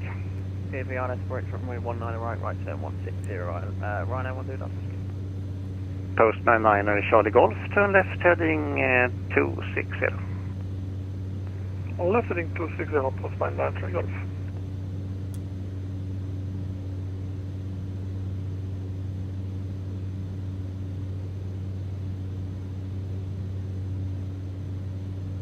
Ooh. Just Flight have posted an F70/F100 update. It's a good reason for the delay, and a lot has been explained here in the next dev update. Spirit Wings 427, runway 19 left, located by Whiskey 4. Progress is starting Spirit to Wings escalate quickly, which 427, in turn will be taxi good news stand for 4 via Whiskey and Zulu. This week the F70 and F100 will be on show at Lelystad this week. Booth 31 in the Navigraph Hall. Station calling again. Coming in 614. That does look good. Scandinavian 614, descend flat level I have to say that does look good. I don't think I'll actually be picking it up myself because my heart rests fair and square on the F28. But Serbia. Good luck to them for that, because that's going to be another good release. Start is approved.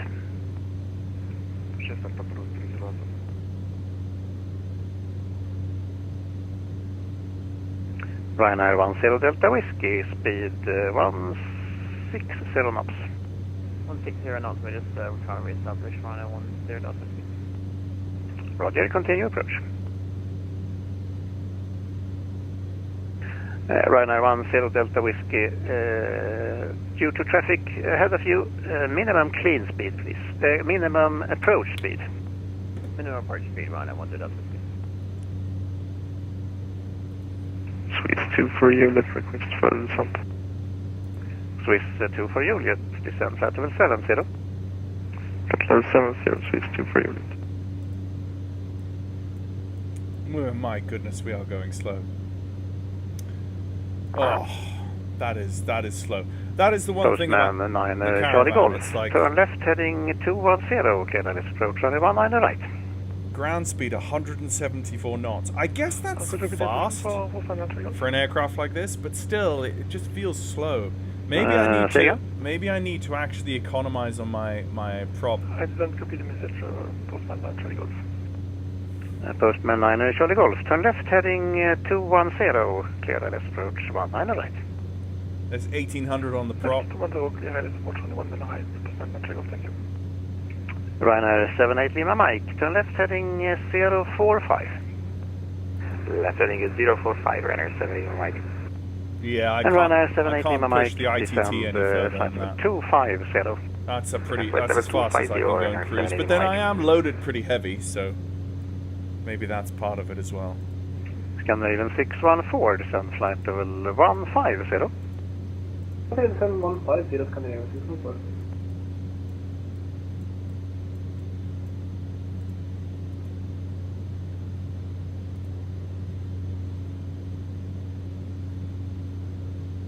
.6 nautical miles to our waypoint.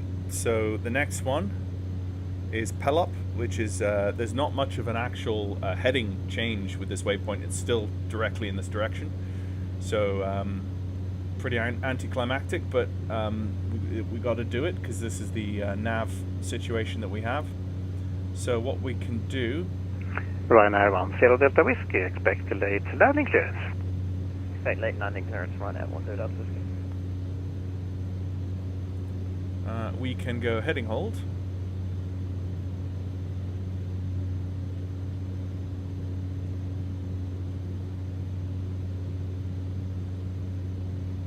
Let's go heading hold.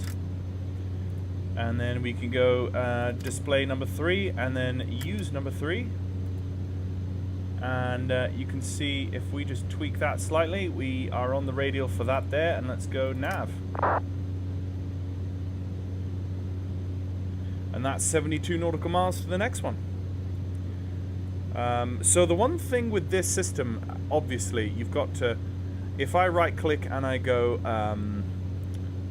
add range ring for the nav, for the VOR, and then if I, let's say I'm going to Bedos, but then my next nav waypoint is in a place, and if I've chosen a VOR from like up here, yeah, so let's say if I've used this VOR way up here as the VOR to track into that waypoint there.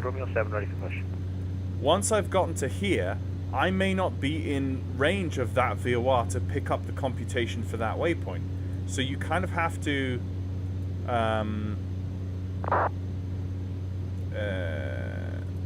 yeah, you kind of have to think. Lufthansa Cargo 28 Mike, push and start approach. This system has to work where there's a certain amount of VOR population. Right, clear to land. You can't use this where there's no VORs at all. So there are certain limitations to this nav system. Obviously, back in the day, back in the 80s and 90s, when this nav unit was far more used, there would have been far more VORs in the 80s and 90s than there are now. Alpha, give way for Airbus 320 coming from right to left on Zulu. We'll give way to the 8020 coming right to left on Zulu. But if you look at my Volanta track, it's pretty much bang on. I mean, it's not quite as perfect as an actual GPS navigation unit. You can see I overflew the waypoint there slightly, and in overflying it, I didn't come back onto the radial that I should have. I just went direct, which meant it gave it a little bit of an offset slice there. But like I could have come back onto the correct radial if I'd wanted to, and then made that completely perfect. You know, so we'll have a turn at this one, and then we'll have a turn, and I'm assuming at that point, you know, we might get as far as here and then be vectored in, hopefully, by ATC. I mean, Volanta is showing that there's no controllers online up here, but I do actually have this controller on the actual Vatsim radar is showing, you know, that we're inside Sweden. So Volanta is not pulling its data accurately from somewhere. Ryanair 10 Delta Whiskey, taxi to stand 41. What did you say again, Ryanair 10 Delta Whiskey? Ryanair 10 Delta Whiskey, taxi stand 41. So we are 50. Apparently, we're 55. We're 55 minutes away from landing. Coast 9 Charlie Golf, wind 140 degrees 9 knots. Charlie 9 right, clear to land. 101 right, clear to land. Both 19 Whiskey.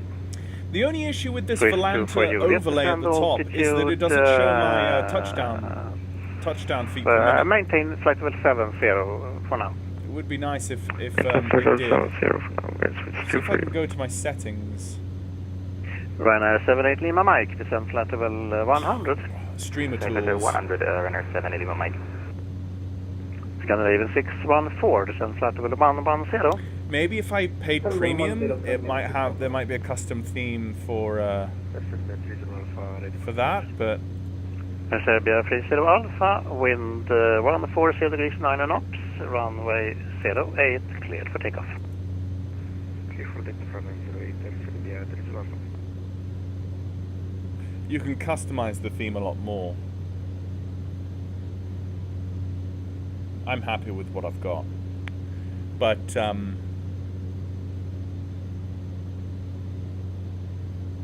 yeah, for some reason the Volanta overlay doesn't do the touchdown rate, which is why I like the Fly Live overlay. That does, but then often the Fly Live overlay doesn't do. It gets bugged and doesn't pull certain data properly. So yeah, it's a bit of a mixed bag. Swiss 2 for Juliet, turn left heading 350. Left 350, Swiss 2 for Juliet.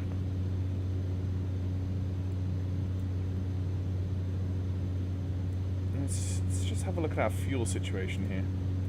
How's the Caravan? I like it, Ian. I like it. I think I've found a few discrepancies. For instance, the persistence doesn't really work at the moment, and I'm told that that's a bug with the sim, not a bug with the aircraft itself. Also, there's a few small discrepancies. Runner 7 Mike, just for information, after Valmy, shall we expect vectors for final? The pilots don't appear in the external view. Runner 7 When you're looking into the cabin, I will vector you it's for a completely empty aircraft, so you're not circuit seeing for runway 19 right. the pilots. Whereas in the Just Flight video on their YouTube page of the Caravan, you can see the pilots in the external Postman shot. So Niner Charlie Golf taxi stand Romeo 6. Whether that's because I'm using a variant, or maybe I don't have the settings set up correctly, or maybe I don't have.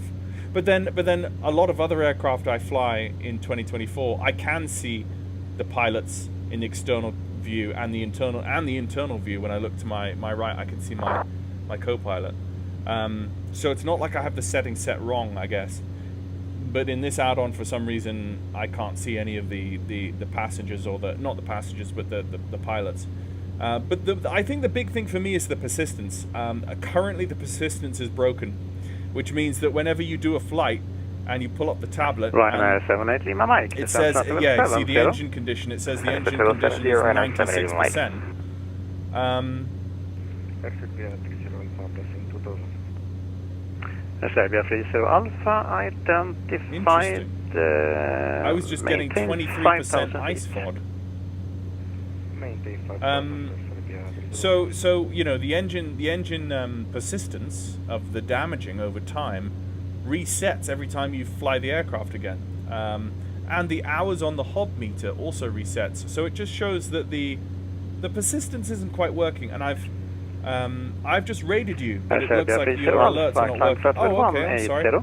I did not realize I've been raided. I don't think I have any alerts set up for when I'm raided, because I'm usually never raided.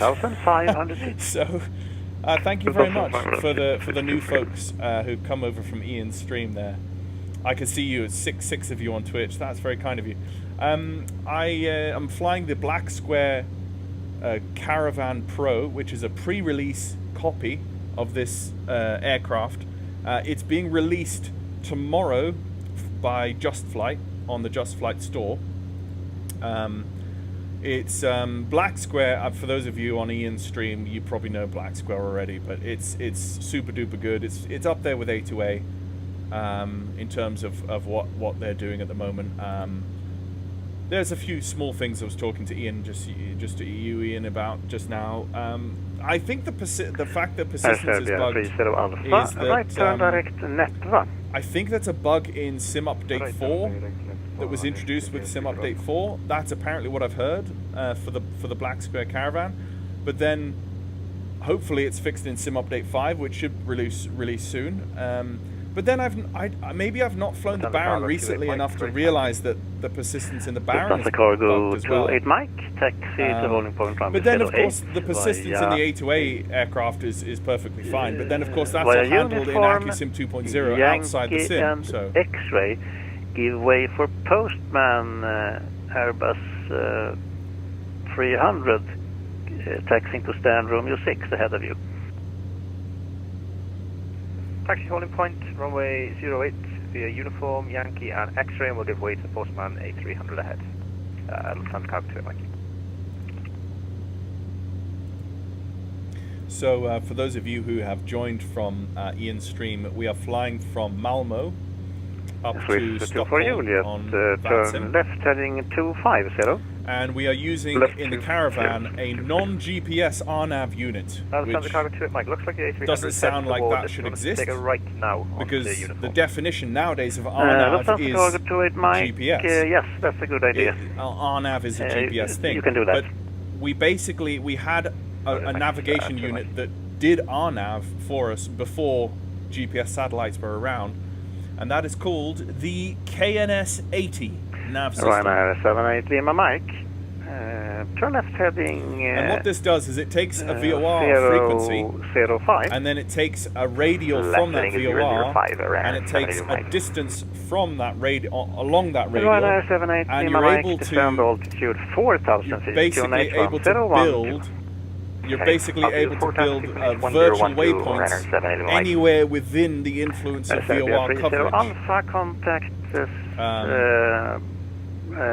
correction. Air Serbia 30 Alpha, climb flight level 280. And it was a real deal. It was a real thing in like the 80s and 90s. Swiss 2 for Juliet, before the prevalence of GPS. 210, KLS approach runway 19 right. And on my YouTube channel, we cover pre-GPS navigation as a primary thing. So Scandinavian 614, descend flight level 70. Alogi just got home. Glad I was able to catch part of the stream. Yeah, we're another 45 minutes to landing in Stockholm. So you're at a good point to grab a cup of tea, get ready. I'm a bit cold actually, despite the fact that it says on my phone that it is like 9 Celsius outside. It doesn't feel like 9 Celsius. It feels like 3. There we are.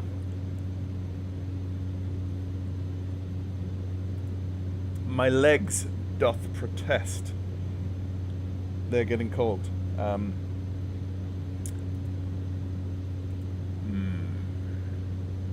So, actually, what we should do now that we're looking at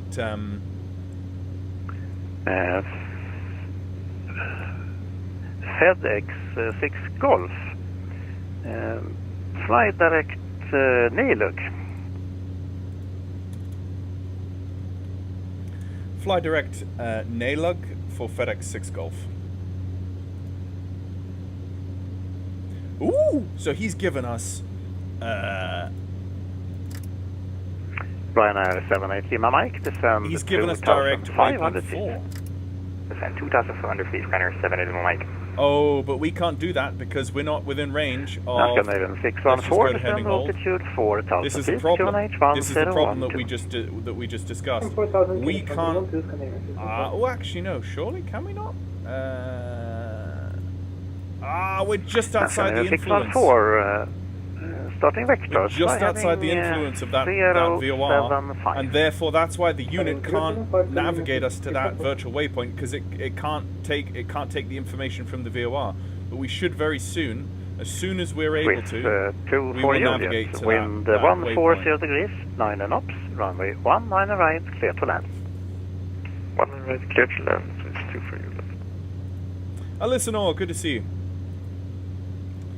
So I was just saying, Ryanair 78 Lima Mike, turn right, heading 0900. ATC has just given us direct to waypoint 4, but we do not have we're just outside the frequency range for that VOR, so we can't navigate to it yet. We have no ADI direction.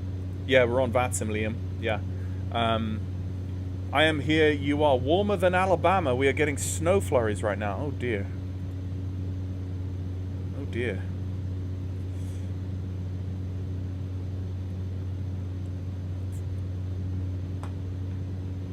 I don't know how I feel about winter, because I used to live in Western Pennsylvania, and we had proper winters in Western Pennsylvania. We had what was called the Erie Line, which was an invisible line across Pennsylvania, and everything north of that line got another foot of snow because of Lake Erie and the moisture that came down from Lake Erie. That was always an invisible line, and everyone north of that got an extra foot. We were not north of that, but we always heard about the Erie Line every winter because, you know, everyone talked about it. But we got proper winters. Ryanair 78 Lima Mike, but we don't get proper winters. We don't get proper winters in England. Right, heading 150 degrees, clear for the clear for the approach runway 19 right, Ryanair 78. I feel like we don't get proper anything in this country anymore in England. Currently, we're getting fake everything, fake politics, fake everything. Lake effect is awesome and horrible at the same time. Continue down to 2,500. Yeah. The lake effect. Right, we should be getting our frequency up any minute now on the unit. And once we do, you'll see the ADI, the ADI or CDI needle, rather, buzz into life, and then we can go direct to waypoint 4. There we go. There she is. Right, let's. Lufthansa cargo 28 Mike. Wind 14 degrees, 9 knots. Nav engage, and there we clear go. for takeoff, right turn departure. So we're now turning direct that waypoint. Clear for takeoff from runway 08 and right turn departure. Lufthansa cargo 28 Mike. See? That waypoint, that VOR there, we're now just inside the influence, and we can now navigate to that virtual waypoint, because we now have the reference, the computer has the reference for that from that VOR. So it's a really, really cool feature. Again, I'm really pro the KNS 80. I definitely will fly this unit a lot more, and I want to get very proficient with it. And I'll be flying this in the Aerostar. I'll be flying this in the Baron. You know, those other things as well. So I need to fly the Aerostar more. You know what? I should fly the Aerostar this week. That's what I'll do. That's what I'll do. Maybe I can't on Saturday, and I can't on Friday. So here's the thing. On Friday, feel free, folks, to join me on Friday, because I'm doing a special live stream on Friday where I'm gliding across the Rockies, in Central North America. I'm gliding across the Rockies. I'm going to try to complete 1,000 nautical mile free glide without any assisted power.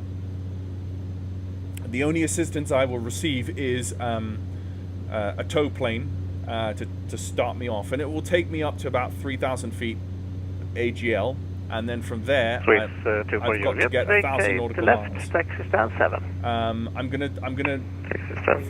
to live stream that all day long on Friday. So I plan to start around 9 a.m. in the morning, and it'll take as long as it takes. It could take 8 hours. I don't know, but Runner 78 my Mike. Wind 14 degrees, 9 knots. Runway 19 right, clear to left. I'll pop a runway 19 right, runner 78 I'll pop up a live stream, scheduled live stream, to start at, like, say 9 a.m. in the morning on Friday on my YouTube channel. So for those of you who are watching now, if you want to pop in and look at that, go and tag my YouTube channel or subscribe to it or whatever, and Scandinavian 614, then you should see that heading live stream pop up. I'll probably pop the live stream up tomorrow morning. What I can do is actually I usually will link it to my Discord. If you guys want to join in and just see what gliding is like in the sim, I'll just open up Discord, and I'll give you the Discord invite code, so you can jump into my Discord, and then you can find the link. I'll probably post it tomorrow morning for the live stream.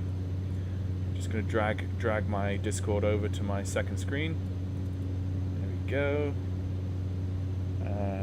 I'll just pop my Discord invite code in copy. I'll pop it in the chat for those of you who want to see.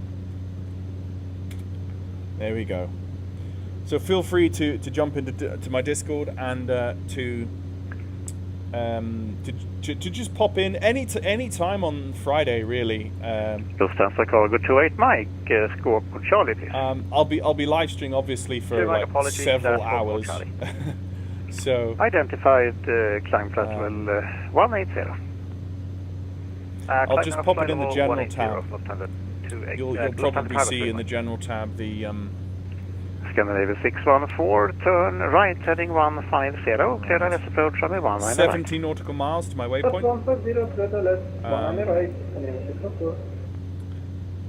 Once I get to Nilug, I'm expecting him to give me vectors. Let me just do a fuel check, actually. Yeah, fuel is very balanced. This is the most balanced fuel tanks I've ever had in this aircraft so far, in the 6 times I've flown it. So that's interesting. I've just had a very stable time of it. But then Sweden is very stable. It's a very flat land, so. Good evening, Ryanair 4984, Sweden Control. Clear to Stansted via Rockney for I was runway going to departure. fly the 5000 feet. 337 Squawk from Olive 15, Branch, correction Mississippi, and Icing 1355. Information, Sierra with is live correct. weather, and then I had to take my wife to file those papers. And nope. Icing conditions. Ah, okay. Yeah. Yeah, icing conditions. Yeah, I was going to fly in the US. 4984 is not correct. But it wasn't the ATC coverage I found helpful at the time that I started my live stream. I mean, now I'm looking, and it's like, yeah, there's a lot more coverage. Yeah, look at this. It's just kind of make me jealous because I would have wanted to fly in the daytime for my live stream. You know, like I could have flown down in Key West or somewhere like that, or Lufthansa Cargo 28 Mike, climb flight level 280. In and out of Boston, you know, Climb now would have flight been level fun, 280 Lufthansa Cargo you 28 know, Mike. when I started my live stream 2 hours ago, you know, these folk were probably, you know, driving home from work. Ryanair, so there wasn't that much ATC online. 78 Lima Mike, taxi to stand 37. 37. Ryanair.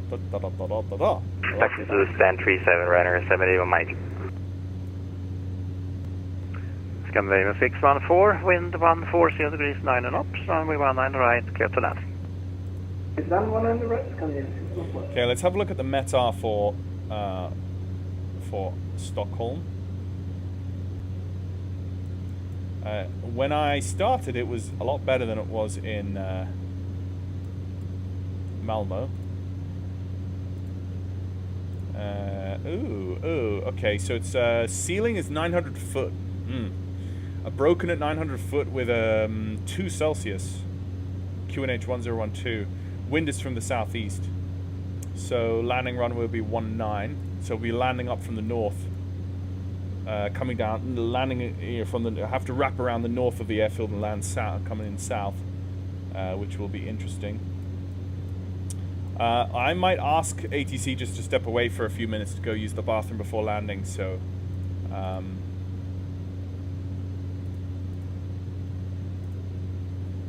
Sweden Control, FedEx 6 Golf just requesting a few minutes away from keyboard.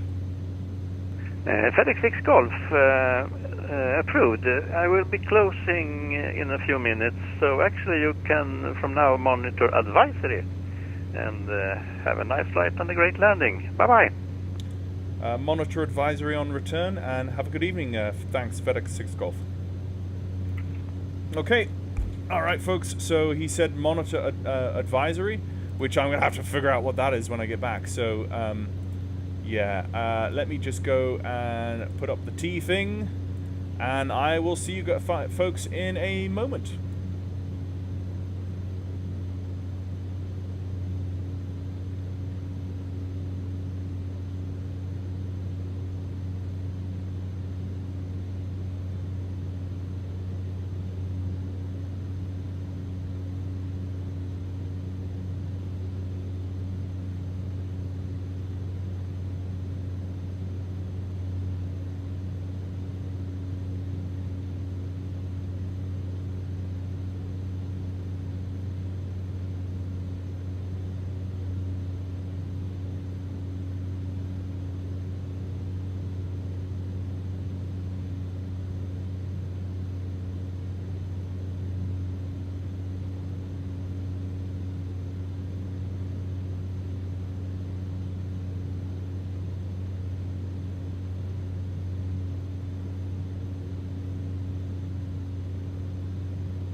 Ryanair 78 Lima Mike, you are on the wrong side of the pier, but you can take what gate you want on your right hand side from 32 to 42.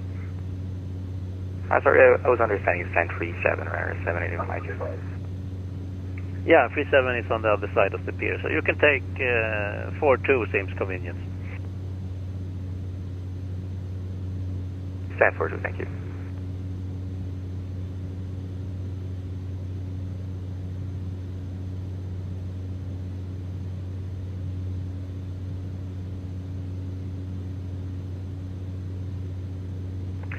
Lufthansa Cargo 28 Mike, I will be closing shortly. Monitor advisory 122.8. Have a nice flight. Good evening.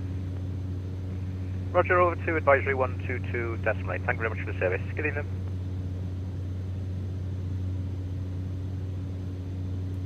He actually said advisory 122.8. So I know that's what advisory is. So over to Unicom. All right. So we're on Unicom, and what are we? We should be 31 minutes apparently from landing in Stockholm. It gives us the ability to do our own vectoring, at least, I guess. But I mean, the whole idea of live streaming is, you know, trying to give you guys a nice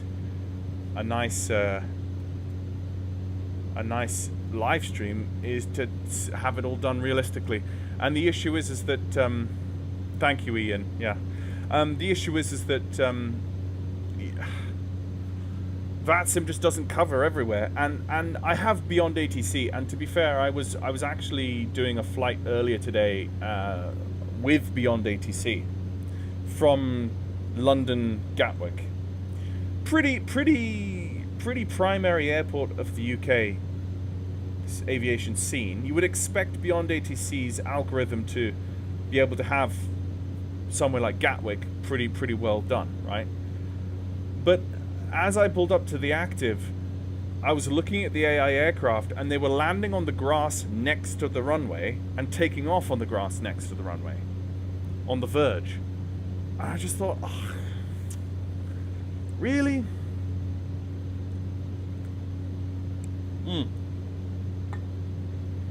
And then whenever I was given clearance to take off, I pulled onto the runway, fired up the engines, and then I looked behind me, and it was like I was in a flock of geese, because like 2 or 3 other aircraft took off immediately after I did on the same runway, and ATC apparently gave them clearance to do so. And I look behind me, and I've got like a Vueling A320 and something else out here, and it's just like they're all like 800 yards behind me, and I'm like, guys, like, Beyond ATC still doesn't have it. It doesn't have it yet. I mean, it kind of sounds like it does when you listen to the updates and when people talk about it, but when you actually use it, it's still, there's a lot of glaring things that you're like, that's just not realistic. Why? Yeah. But I am looking forward to the VFR implementation coming soon, and I will be covering it on my YouTube channel. I will be looking into that and going through the motions and seeing what it does, and you know, so you guys can see. Because imagine having a system. I mean, obviously we have say intentions, but I'm a human being. I don't have the money to spend. I don't know how much a month is it. I don't have a subscription. This is 2026. I have taxes to pay. I have a child. I'm not going to pay a subscription to a virtual air traffic service. Say intentions.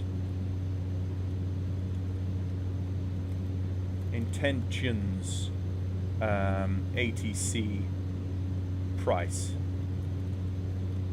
See what it currently is. Pricing. Try it free today. Get full access to every premium feature for 24 hours, no commitments, no credit card required. Right. Once you've experienced next level immersion, you won't want to go back. Well, I beg to differ. Right, so the most popular... Oh, so there's 2 packages. There's the premium and there's the entourage. The premium is $15.83. And then, so what is that? Dollars to pounds. That's $15.83. Okay, it's $11.88. Okay, I mean, I guess that's manageable, right? I mean, what is your average Netflix subscription these days, or you know, whatever other subscription? But then, actually, to be fair, the Navigraph subscription is the one subscription I do have for aviation, and that's now like €11 a month or something. That's gone up from €8 to like 11 in the last few years. So I'm like, I don't want to subscribe to another thing like this. And you know, maybe if I was a YouTuber with 50,000 subscribers and I was actually making money off of YouTube, then you know maybe that would be something to go into one day. But oh, I wonder yearly. Oh, I see, monthly. Oh, I see. If you paid annually, I see. Paid annually, it's cheaper. Paid monthly, it's slightly more. I see.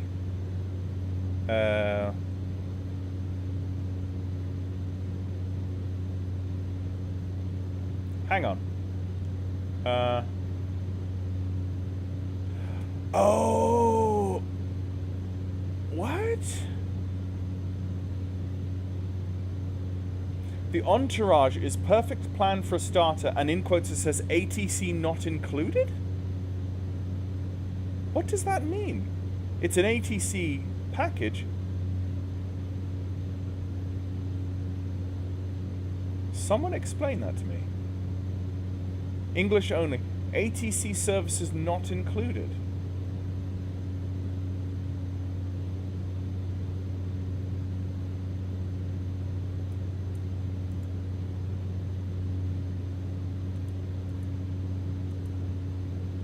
Does anybody in the chat have say intentions and can explain to me what it means with the Entourage package?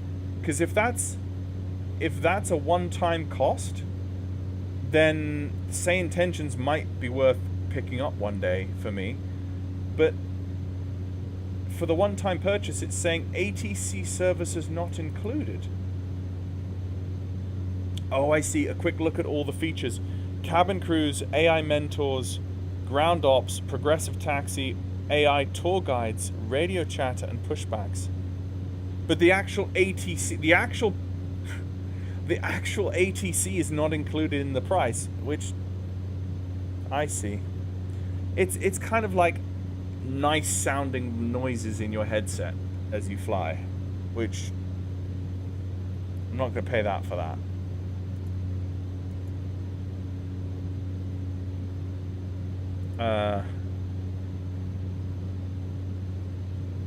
So the premium is it includes everything in Entourage plus unscripted AI ATC, IFR and VFR, premium voices, AI Copilot, SkyOps, Flightline, CPDLC, and ACARS. So this is the thing. It has VFR. It has IFR and VFR.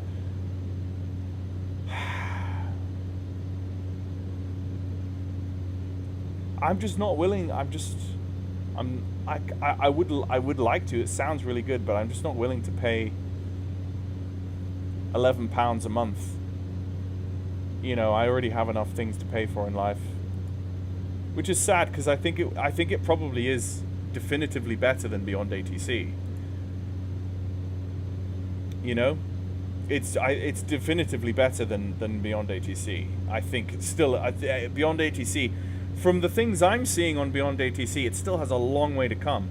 But, yeah. Jaco says, it only had the cabin crew simulation, the ATC is subscription on top. Iowa says, yes, Entourage is one-time purchase and doesn't include ATC, so yeah. The other one, Beyond ATC, is a one-time purchase. Yeah, you see, Ian, that's the reason why I got Beyond ATC, because it's a one-time purchase.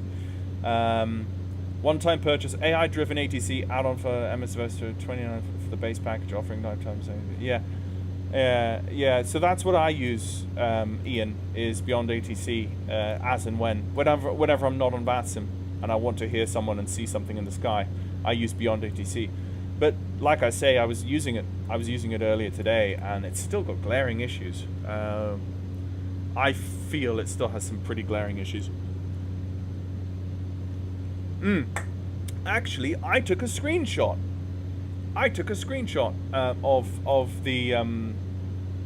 Of the aircraft coming off the runway behind me this morning, because I just thought if I don't take a photo, it didn't actually happen, you know. Here it is. So I was taken off from Gatwick. There's an aircraft there. There's an EasyJet there. There's a Vueling there. So there's at least two. I think there was one that did a horrendously steep climb off of the runway that is totally unrealistic. But like why? beyond ATC. Like, you know that you just gave me clearance to take off because I just took off, and then you give they take off. Like I don't know. I don't know. But anyway, I think once beyond ATC pulls out the VFR implementation, I will probably be flying VFR a lot more than I normally do, because let's be honest, when do you normally get the opportunity to fly proper VFR on Vatsim with a controller who is happy to deal with VFR traffic? Because let me tell you, here's an issue, guys, right? I'm going to start preaching here. There's 17 people on stream. So Vatsim has changed. When the grass was greener, you know, 10 years ago, let's say, when we had P3D and nothing else, and like X-Plane 10, Vatsim was definitely not as populated as it is now. And I feel like when I first started flying in P3D with Kicks VFR Club, you could take off VFR in a 172 across the UK, and there were people who, there were controllers who were happy to deal with you. I feel like now, predominantly, at least in the UK, when you fly on Vatsim, you are made to feel like a nuisance, because controllers have so many more A320s and 737s to deal with now, all being flown by 12-year-olds on their Xboxes and PS5s or whatever, that they can't be realistic anymore. And I feel like the actual standards of Vatsim have probably degraded slightly over time from what it used to be. At least I feel that way. And it just makes flying VFR on Vatsim uncomfortable, and a kind of nerve-wracking experience. And I'm not surprised why you barely ever see anyone trying to fly VFR on Vatsim, because who would want to? Like, it's a bit sad. And I think all of the VFR guys fly offline, and they fly on Join FS, you know. They fly with each other, and then one of the guys in the group will simulate the ATC for everyone. You know, that's what Kicks VFR do, because you very rarely, I think, see Kicks VFR group flights on Vatsim anymore, because controllers just don't deal with it. They do not want to deal with that. They've got too many commercial airliners to deal with, and so it's a dying thing. It doesn't. You don't see that on. I don't know if you can actually go to. Can you filter on Vatsim radar? Can you filter by VFR or IFR? Stats, about. See if I can. Ah, here we go. Map layers. No. I wonder if you could. That's all. I think on. Oh, I don't know what it was called anymore, but. You get my drift. You get my drift. I was looking at pilot to ATC the other day. What's pilot to ATC? Let me Google that. Oh. Companion program for Windows PC-based flight simulators that will make your flying experience more realistic. Blah blah blah blah blah. Two-way voice communication with ATC. Co-pilot can handle most communications. Text interface allows communications without voice. Worldwide coverage with Navigraph and Navigraph. Flight planning and imports from many sources, including direct from SimBrief. Export import plans to multiple moving map types. IFR and VFR flights. Hello. AI traffic display and alerts. Airport diagram and approach plate viewing. Nav and comm radio. Autopilot control and more. So. Pilot to ATC supports X-Plane, MSFS. Okay, it does, right. The learning curve is significant. Please read the manual. It answers probably 80% of the questions you might have about the product. So, what does pilot to ATC actually do? Does it actually inject AI aircraft into your sim, and then it simulates all the ATC around that, like beyond ATC would, or does it not do that? If you've done the research, listener, on it so far, you've probably done far more research. I've literally just Googled it now. What do you know, listener, any more about that? And while you're answering me, I will just pay attention to what's going on.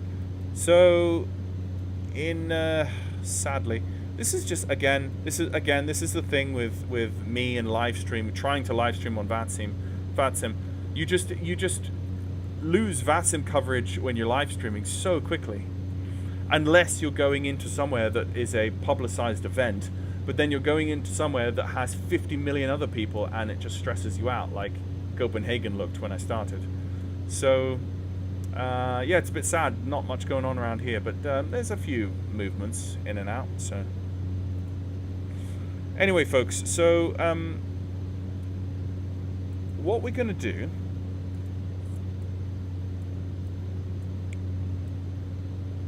we are going to do some radar vectors. Actually, what we're going to do is we're going to do some VOR to VOR navigation now. What we're going to do is we're going to go inbound, VOR Tebi, Tango Echo Bravo, 1710.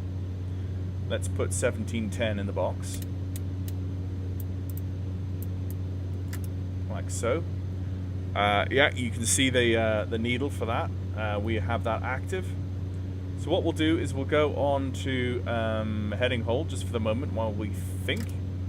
And then we're going to go to nav source on nav 1, and we're going to go nav, like so, and we're going to have a look at that radial inbound to that VOR, and we're just going to go straight into VOR navigation. So we're going to go nav, and then go inbound to Tango Echo Bravo.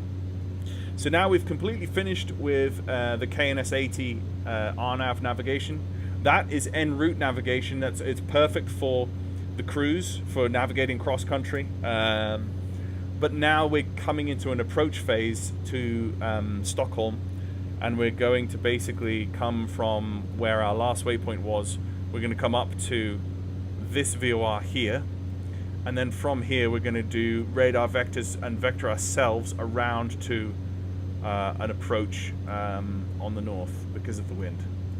So I not see where it talks about injecting AI aircraft. Not sure it does. I'll have to research that. Pilot to ATC.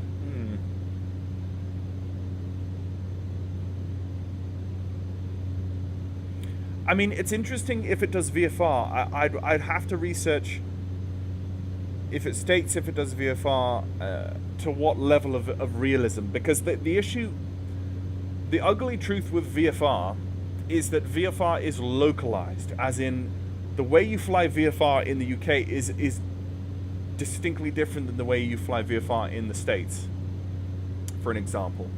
Whereas IFR is far more standardized for very obvious reasons.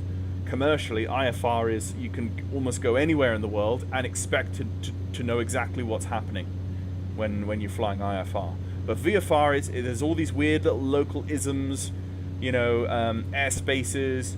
You know, you've got VRPs in the UK, and nobody knows what a VRP is in the States, and you know, all these things. So that's a whole thing to unravel, which means that any system that tries to tackle VFR and do it right has a big issue on their hands. You know, has a lot of work ahead of them. So we're 39 nautical miles out of our VOR, so we've got a ways just to go to continue. So yeah. So this is coming out tomorrow, folks. I'll be interested to see the release of the Caravan tomorrow. I'll be interested to see if the release candidate has persistence working and pilots viewable in the external camera. I'll be watching out for those two things in particular. It might just have to be an issue similar to when the BlackSquare Baron was first released. The dynamic registrations were broke. so you weren't able to see your registration on the side of the aircraft until I think it was Sim Update 4 fixed that, and then introduced a new bug.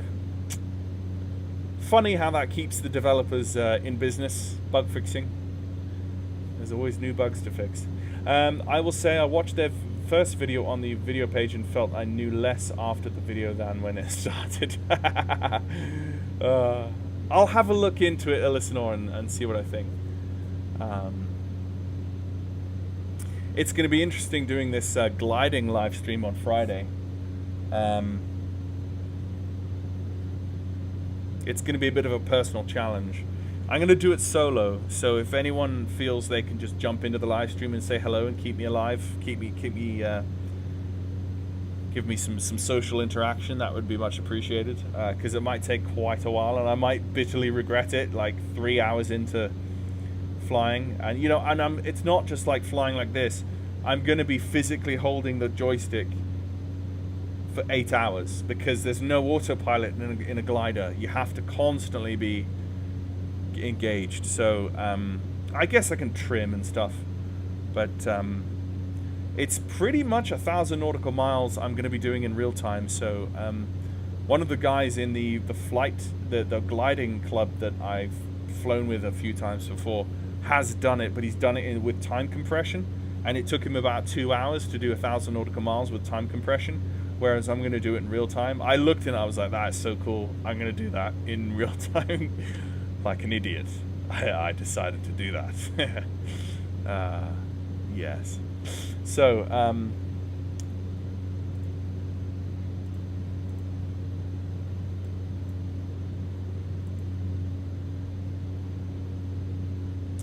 there are people coming down into Stockholm. There is a Boeing 777-200 from Athens.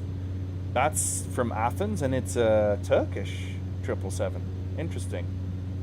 THY 156, and there's a lot. There's a Polish Max 7. It's a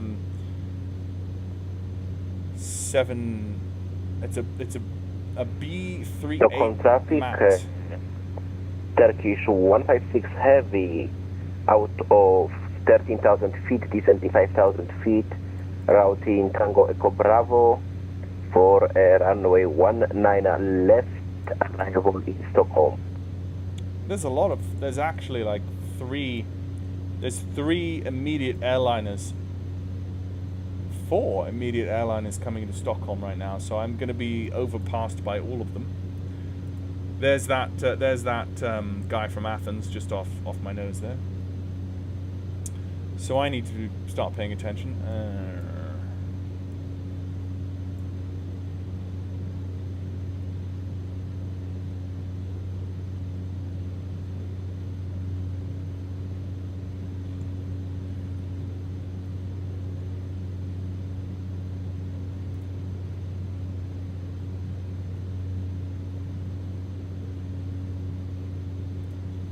26 nautical miles to go, and we're roughly, I mean, a direct line of flights 11 minutes away from Stockholm. Portland, Oregon to Honolulu, Hawaii in a DC-6 is 10.5 hours of ocean. Yeah.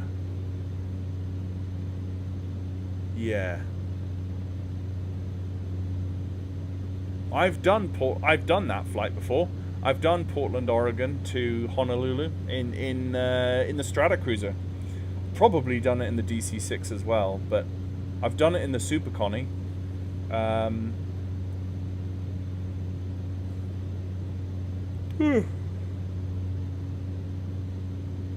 excuse me. Right.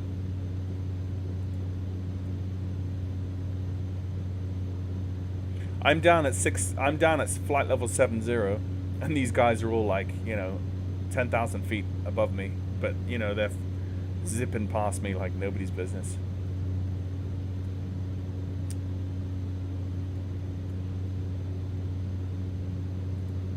I'll announce on ATC once I'm in a position to actually be in someone's way, but until then it's not really a big deal. They're just zipping over my head. And yeah, so we've got the 737 Max. We've got an A320 Neo, an A321 Neo from Zurich, and we've got a 747-8 as well from Brussels. Yeah, it's all happening.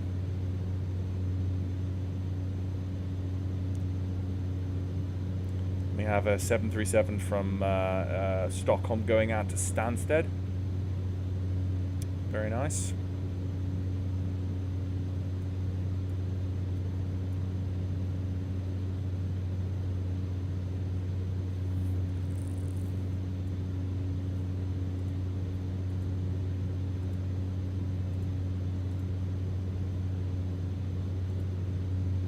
Coming over the lights of the city now.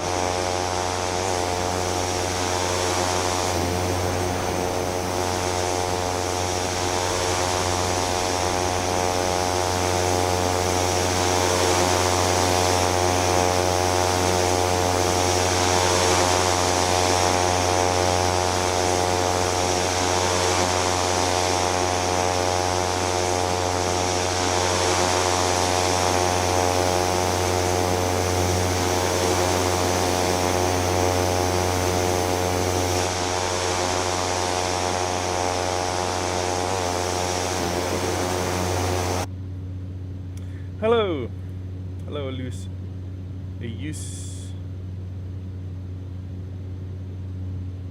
Euclido. Yeah. So I've at flight level 70. I've had my anti-ice on the entire cruise because we've just been going through layers of cloud at like -5 Celsius. It's probably more than that now. No, about -4 Celsius. At flight level 70. So my feet are cold.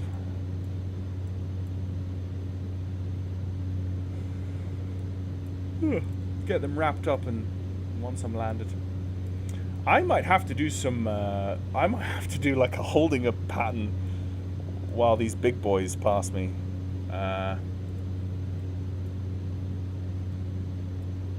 We'll see. The 737's passed overhead at 13,000 feet. Yeah, that's him there, up there. And yeah, so they're all heading much quicker. And then there's the 747 Beast, who's coming over my head up the backside. No, there's the A321 Neo from Zurich next, and then after him there's the 747. I might just go and like, you know what I'm going to do? Might just do a holding pattern over this VOR, just to let these guys, because I'm just not going to screw around with them. Elena, traffic EC68 Golf, taxi to runway. Okay. Zulu. I'm going to do a holding pattern at Tango Echo Bravo VOR because there's guys coming in behind me that I'm just going to screw up their day. Well, I can't see them. They've not spawned into the sim, so they're not represented yet. But they're there. I'm going to screw up their day if I continue and then wrap around for my approach. The 747 definitely is going to. I'm just going to get in his way, and I'm going to be like at least 100 knots slower than he is. So I'm going to go into a holding pattern around Teb. I'm going to do a 090 holding pattern on a radial of 090.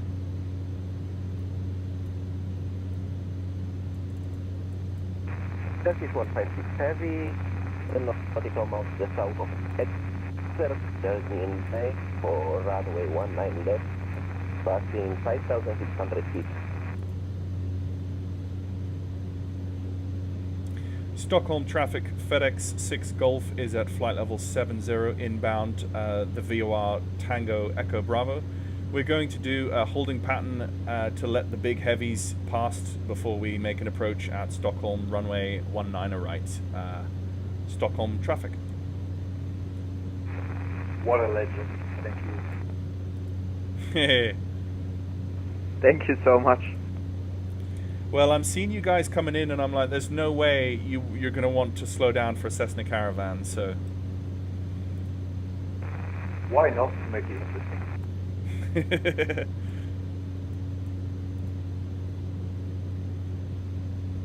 Or I could make you all practice standard missed approaches, just for the lols. Thank you. This is my first time to die in a difficult 7. We pass on that. Would like to have an eventful one. I couldn't hear what he said. Right. That is 156 heavy turning bay. Directly for Charlie India 1911. Okay, so that's 090. That's going to be my outbound radial for the VOR hold. And what we're going to do is we're going to use our clock. We're going to count. I think it's 60 seconds. I think it's a minute legs. FedEx, I think you're so slow that you can just fly normally and we overtake you anyway. Oh, that makes logical sense. I will continue then for FedEx 6 Golf.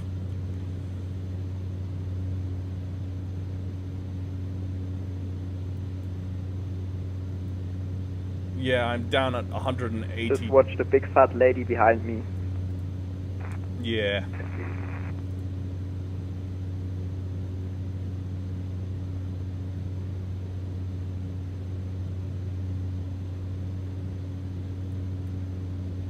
Okay, so the Swiss A321 is passing over me at 10,000 feet, and I'm at flight level 70. So I might descend to like 4,000 feet just to give people more room. So let's just head down to 4,000 feet. Stockholm traffic, FedEx 6 Golf is descending 4,000 feet.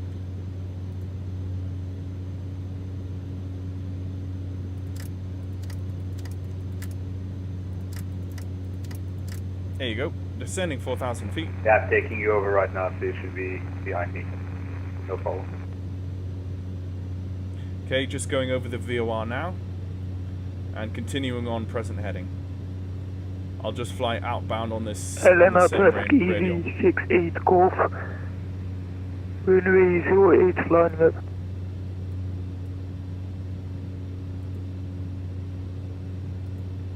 Okay, let's go local barometric pressure. Just set that now. Let's pull up our checklists. So for our descent, we are pitot heat is still on. Ice protection is still as required. No smoking seatbelt. For the big fat lady behind me, Swiss 1 Kilo Victor is reducing now 250. And power lever reduced. Copy that, big fat lady.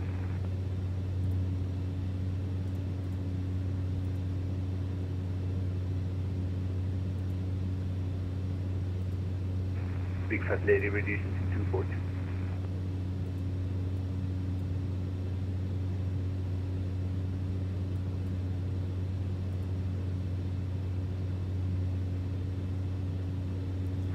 Turkish 156 established on the glide slope and localizer 10 nautical miles north of runway 19. Yeah. 19 left, Turkish 156 heavy. The 747's ground speed is 286 knots. I'm 178 knots. He's going more than 100 knots faster than me ground speed. Yeah, he's gonna definitely overtake me well before. Yeah. I mean, I was interested to try a holding pattern, but hey, maybe I should just do a dedicated YouTube video on holding patterns for steam gauge aircraft. I think that would be cool. I should do that. It's been too long since I've done proper holding patterns on Vatsim. But there we go. 4,000 feet. Well, 1,000 to go outsail. That was that beep, and just continued in the descent. We are getting close to our 0 Celsius, but I'm going to keep that anti-ice on all the way. 156, 5 nautical mile final, slowing down to final approach speed of 145 knots. Just continuing on this outbound radial. Might as well just go nav again. Oh, actually, crap. We didn't change our our autopilot barometric pressure. Oh, come on. Chase plane. Okay, that's 1011. Fine. Oh no, but what's that converted to thingies? That's 2909er. What is that? 2909er.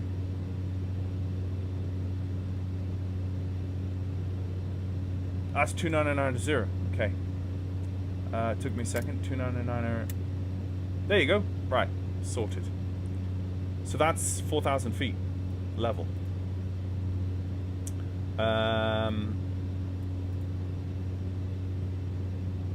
A Stockholm approach, just for those people behind me. FedEx 6 Golf is now level at 4,000 feet. If you want me to be lower, I can.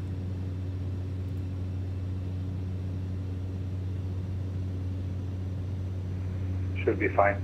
Beeline 87 behind. Thanks. Happy landing to all of you guys. You too.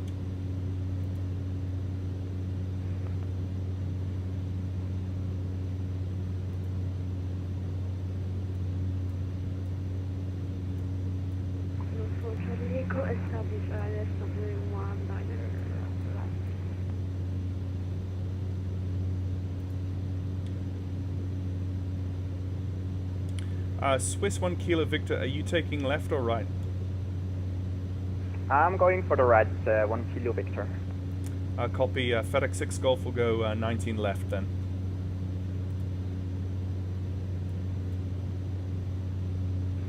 Parallel landing. Oh, actually, that's a cool idea. FedEx 6 Golf is turning 270 due west.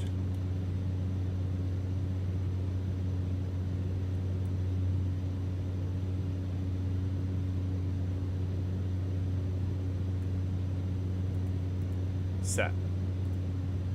Let's get our landing lights on. Not taxi light until we get clearance to land.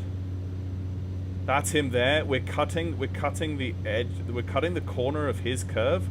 See, he's come around here to get to 19 right. I've cut the corner and I'm just going to go. 156.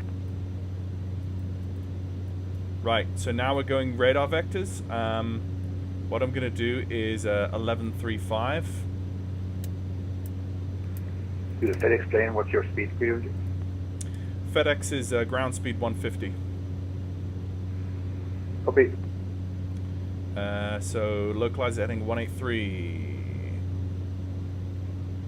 Oh, no, the other way. Let's go that one.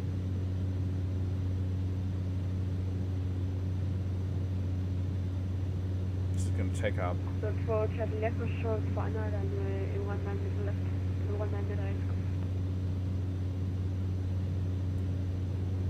Answers 1 Kilo Victor, turning now left for the ILS runway 19 right, Stockholm traffic. 183. Go set.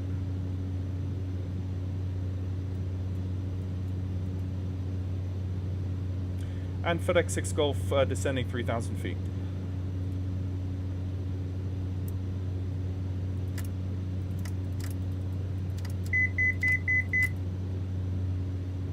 Okay, we're going to go prop full forward. We're going to get the four landing seatbelts are secure. Fuel selectors are on Fish both. 156, heavy, routing directly, Tango Echo Bravo, at Oxygen 3,000 feet. off. Landing lights are on. Initial inertial separator is in. Condition lever is high idle. Prop is full forward. Flaps as required, and autopilot disconnect when we get there. Okay, there is the Swiss, who is going down in for the 19 right approach. We're going to take the 19 left. FedEx 6 Golf turning left, heading 240 degrees to intercept ILS 19 left.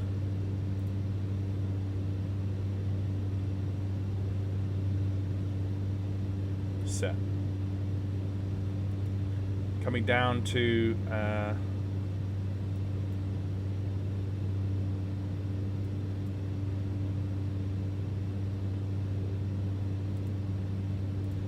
Okay, folks, I'm not going to be looking at chat from now on until I'm on the ground, so keep yourselves busy. We are below the glide, which is good. I'm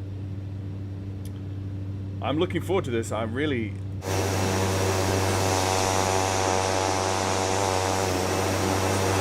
I'm looking forward to like a full IFR nighttime. Stockholm traffic with 1 Kilo Victor, fully established, ILS 19 right, about 5 miles to go.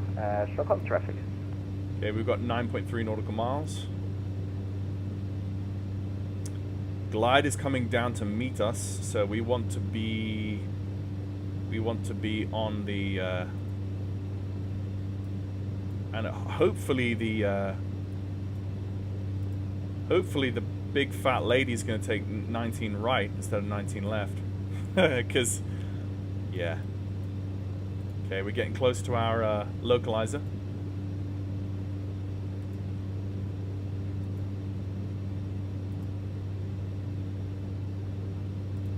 Okay, at this point we're going to press the approach button. And we're going to wait. Yeah, glide slope is already armed. And the localizer is that seemed like the perfect moment for it, because the localizer's coming in as well.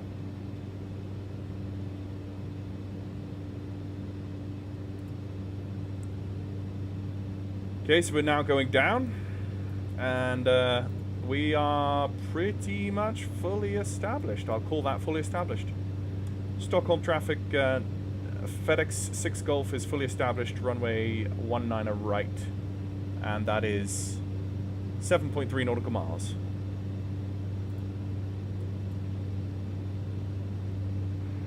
What's your speed here, please? FedEx 6 Golf speed currently is 129 knots ground speed. I would maybe recommend you go 19 left, potentially.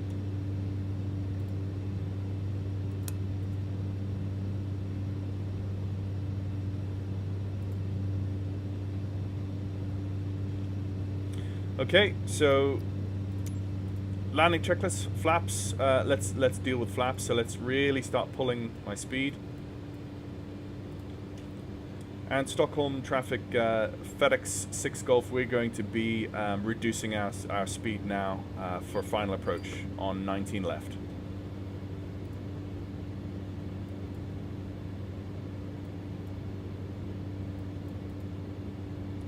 Okay, we're in the white band, so we're good for first stage flaps. On 9 left, 56 heavy. He's going 19 left. I'm not. I'm on 19 left. So good luck, man. Right. So we've got the first stage of flaps. Maybe we should just do a reduced flap landing, and just go with 10 degrees of flaps. Maybe. I don't know. Yeah, we've got enough runway. Maybe we just do a 10 degree. Stockholm traffic is 1 Kilo Victor, runway 19 right, located Stockholm traffic. Okay. Yeah, I wonder if the big beast is going.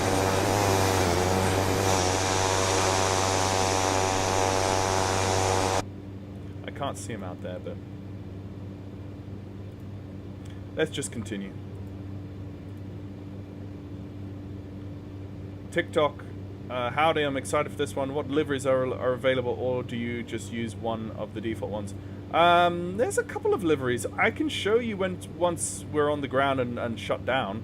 I can jump into the menu and show you if you want, if you stick around. I'll do that once we're safely parked somewhere or other. Don't really know where to park, to be fair. The runway is super long. Actually, there's no reason to do like a slow landing here. We need to keep the speed up, actually, because the first turnoff is miles down the runway. Okay, I mean, I've got good visual on the runway, so I'm going to pull out the autopilot and we're going to fly manually from now on. Everything is done. Let me double check the checklist. Power, landing, beta after landing, brake is required, and power level idle before 25 knots. Okay. All right. And then the post-flight, let's go to the after-landing checklist. Let's just get rid of that. And focus on my approach. Right, here we go.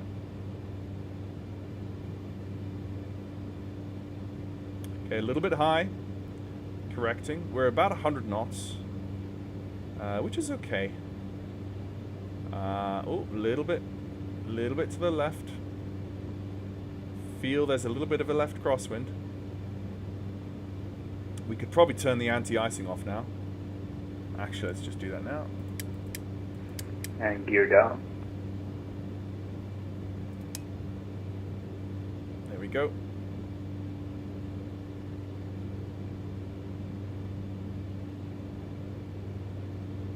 Stockholm traffic, FedEx 6 Golf, short final runway 19er left. Just in case anyone's hanging around wanting to take off on the runway. I don't know where that 747 is. It'd be cool to know, but yeah, he's on his way down. Okay, here we go, folks. 2 whites, 2 reds. 250 feet. Decision height is about here. Continue. Left-hand crosswind. We're going to just feed in a little bit of rudder now. You see the nose turn to the right. And just hold a little bit. And then pull. We are quite fast, so. There we go. Very anticlimactic, actually. Flaps up. Just let the aircraft despool. That is a buttered landing from the fat lady.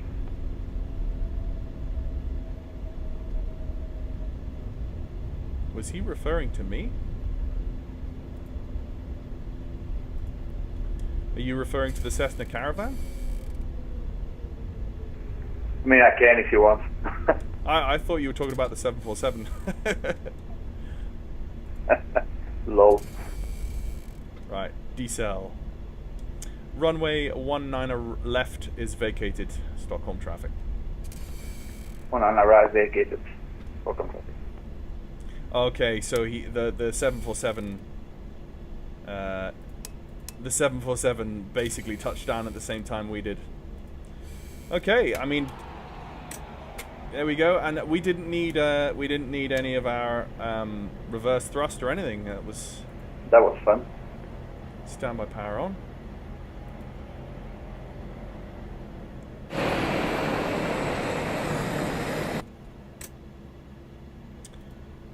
Yeah, that was fun. I enjoyed that. I mean, despite the fact it was Unicom, the guys all kind of pitched in on the frequency, and we had a good time.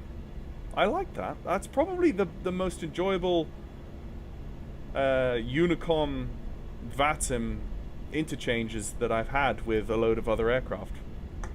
So let's not overspeed on the taxiway. 156, establish on a 10 nautical mile final runway 19 left.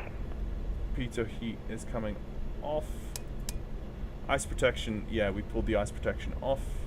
That's all off. Strobe lights came off. Taxi recognition is on. Landing lights are off. Condition level is low idle. With weather radar standby. Don't fry anyone on the ground. There we go. And an inertial separator is required. Let's have a look at the ground condition. Yeah, it's fine. This is a good taxiway on here. So no issues there. And then the shutdown securing checklist is the last. So we made it, folks. Partially Vatsim flight from Malmo to Stockholm at night in the cargo caravan that's releasing tomorrow. I have to say, really do enjoy it. I think it really is a fun add-on. The turboprop element to it is challenging, and the depth, the simulation depth that BlackSquare gives you, it really is top notch. And all of the sounds are done by Boris Audio, who actually came into my live stream on Saturday to see the live stream, so that was fun. Boris made an appearance, so yeah.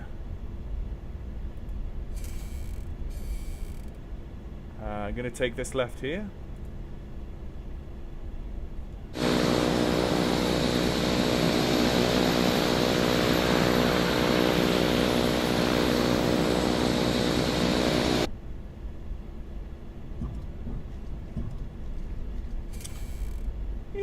So, I mean, apart from the fact that the persistence isn't working, I think it's bugged in Sim Update 4. I don't know how far away we are from Sim Update 5. Does anyone know who's watching? That would be nice. I would like to know how far we are from Sim Update 5. I don't ever do any of the betas. I always stick to the main install. I always stick to the current main installed thing. I don't ever touch betas with flight sims. It's just not worth it for me. It's not worth the instability, especially as when trying to do YouTube videos. So, is that the aircraft that? No, that's not. He's got his nose open. That's a static. Yeah, that's static. It's a nice static though. I wish that was real traffic. But.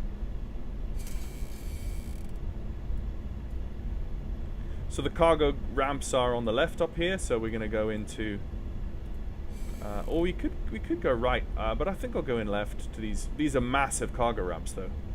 Actually, no, let's not go there. Let's go. Nice.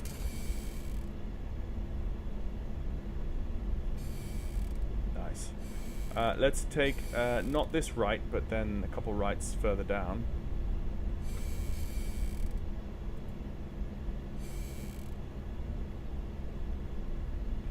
I am fast taxiing just because it's been a long night, and it's 10 p.m. That's a 3-hour stream right there from. Oh, there's the Swiss A321. Who's in front of us?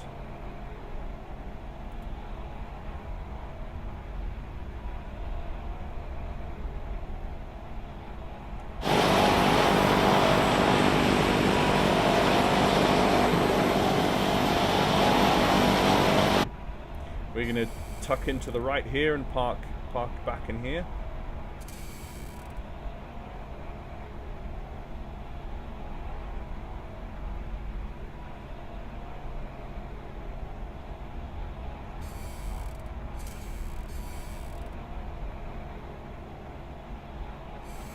Let's take this one, gate 106.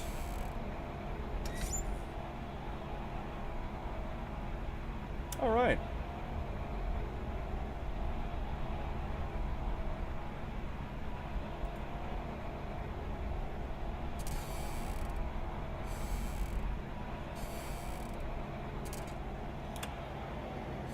Okay. Parking brake set. Let's go do our shutdown checklist. Parking brake set. Avionics off. Let's just call good evening.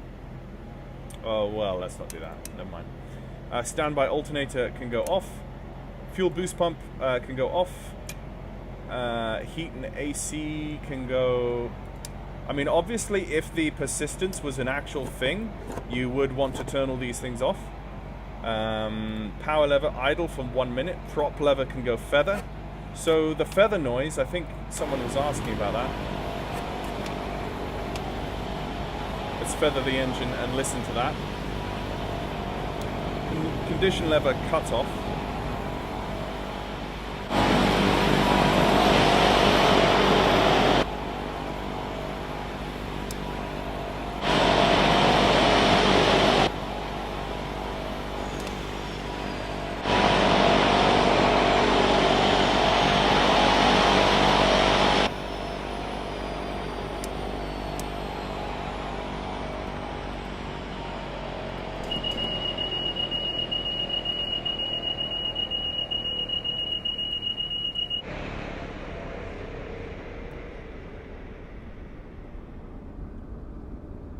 There we go.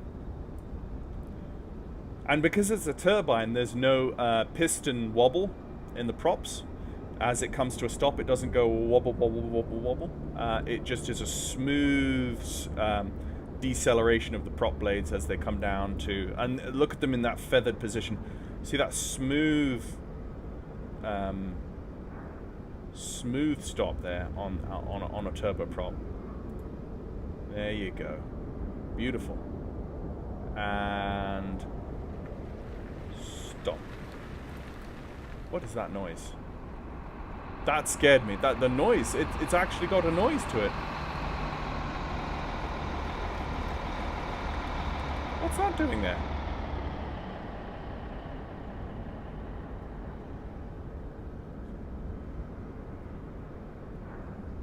Is that part of like the airport? Does that register that there's an aircraft at the gate and then it sends me one? If that's actually like a feature of the scenery, then that's really cool. That's really cool. Anyway, there we go, folks. Thank you very much for watching. It's 10 p.m. What? Oh, that's stupid. Yeah, let's turn that off now. What was it? There were people that said. Let me just read the things. Who labeled the beacon light in the Caravan? What was he smoking? What did the beacon light say? Oh, beacon lights. Beacon lights? Beacon light? Beacon lights? Plural? Don't know. Lovely, well done, thank you. I thought all freight dogs only flew at night anyway. Oh, that's a good point. Haven't heard about Sim Update 5. Okay. Let's sleep on the 747 hotel to the left there. Yes. Oh, it's a hotel, is it? Oh, cool. I would totally sleep in that. You should be a Caravan salesman. I would buy one from you. Oh, okay. It's here to pick you up. Right, it's Stockholm after all. Okay, party bus. Yeah. Yeah. Let's all jump on the yellow bus. Yeah, so this is the second live stream that I've done of the Cessna Caravan from BlackSquare. It's releasing tomorrow. I have to be honest, guys. I probably won't pick this up when it is first released tomorrow, due to the fact that I just there's so many things in life to buy, and I don't want to spend the money right now. Although I do like the add-on, I will say I genuinely think it is worth buying. I just have to say I won't be buying it. Obviously, I wasn't paid by Just Flight or BlackSquare or anyone to do this promo or live stream of the pre-release.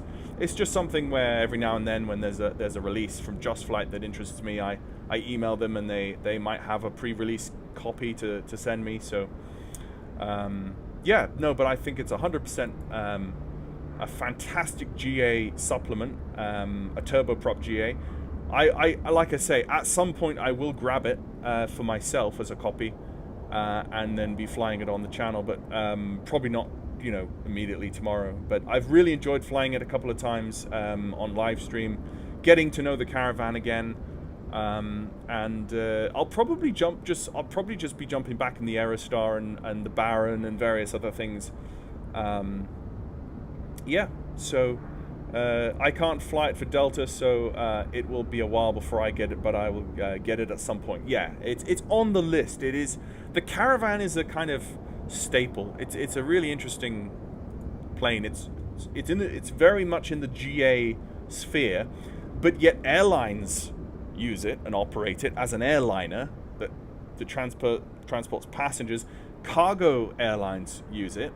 So it's very much a commercial airliner at the same time as very much being GA, and it's a turboprop. So it's this weird thing that has a foot in a lot of different camps in the aviation world, which is really cool. Oh yes, so sorry, thank you. What liveries are included? Right, so let's go main menu, and I'll show you just now before we end the stream what the liveries are. So, okay, so I was flying the you will get four variants with the bundle package. So basically, there's two separate packages. It's the passenger, and then the floats and cargo. Those are the two packages. You get the bundle, you get all four. The passenger is broken up into the cargo pod or not cargo pod, and then you've just got the float version and the cargo version. So for the non pod version, I'll go through the liveries. That's a nice one there. There we go. Not a fan of this dark bluish one. I don't know. Maybe it might grow on me. I don't know, but it just looks just too dark for me. Maybe.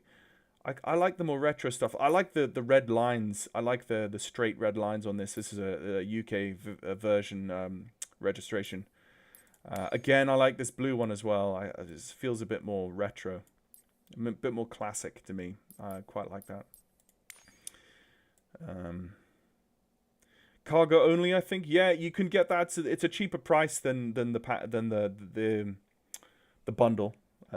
Yeah, this is the Mokulele, I think, Mokulele airline. This is the Hawaiian airline that I flew. Oh, they have the non... Oh, that's nice. I didn't realize that. So BlackSquare has given us the livery for Mokulele without the cargo pod and with the cargo pod, because I was flying the cargo pod version of this on Saturday's live stream. I didn't realize they also gave us the livery for the non-cargo pod version. That's very cool. You see, that's my favorite, that the fact they've actually got airline liveries in here. This is also, I guess, some sort of Sounds Air. I guess that's an operator of the Caravan in some respect. And then I think this is also an airline of Voziol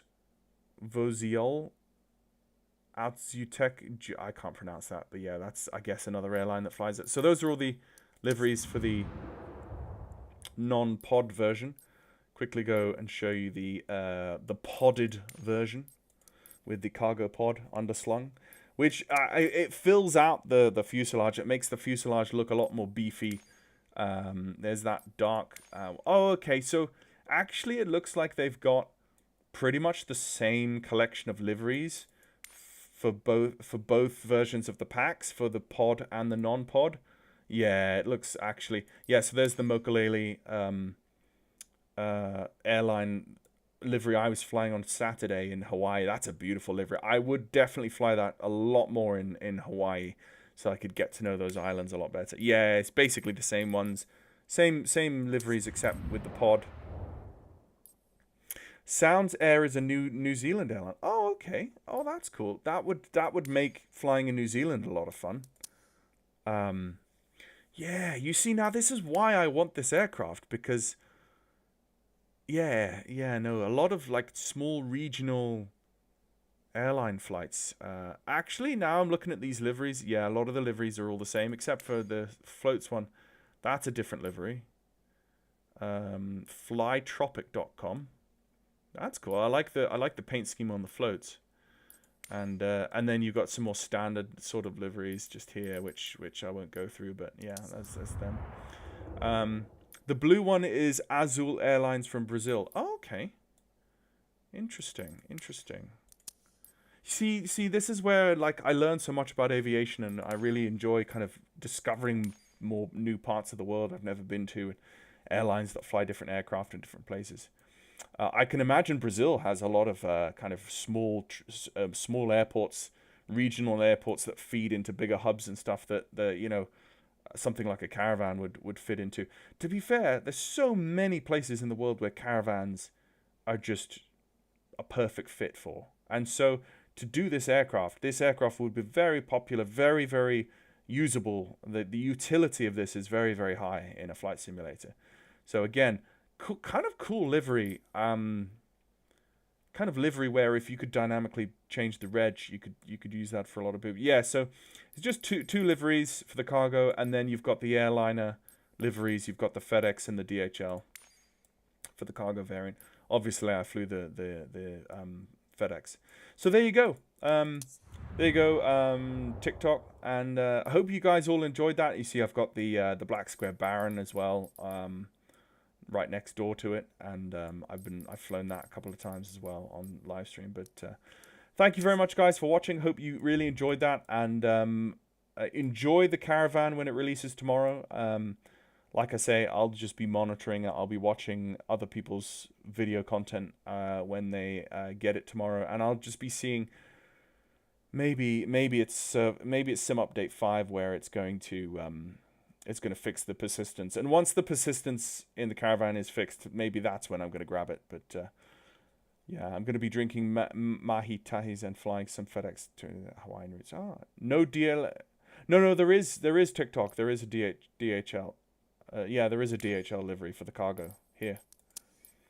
Yeah, there is. So if you want to fly that bright yellow banana, there you go. So there it is, and then the FedEx next to it.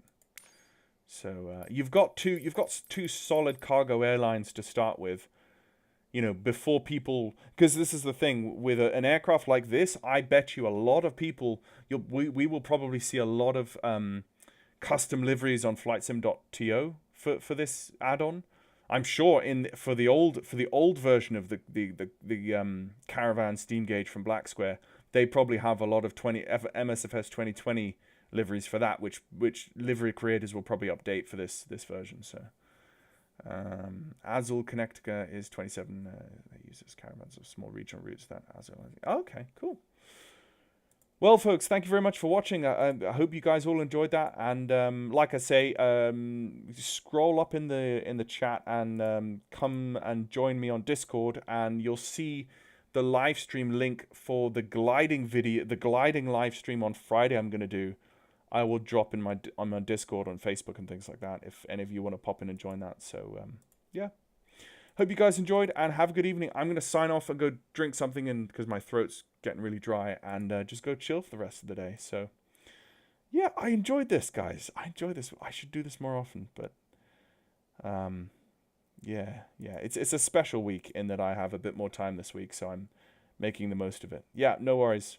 No worries. Thank you. You're welcome. Okay, guys. Laters. Bye.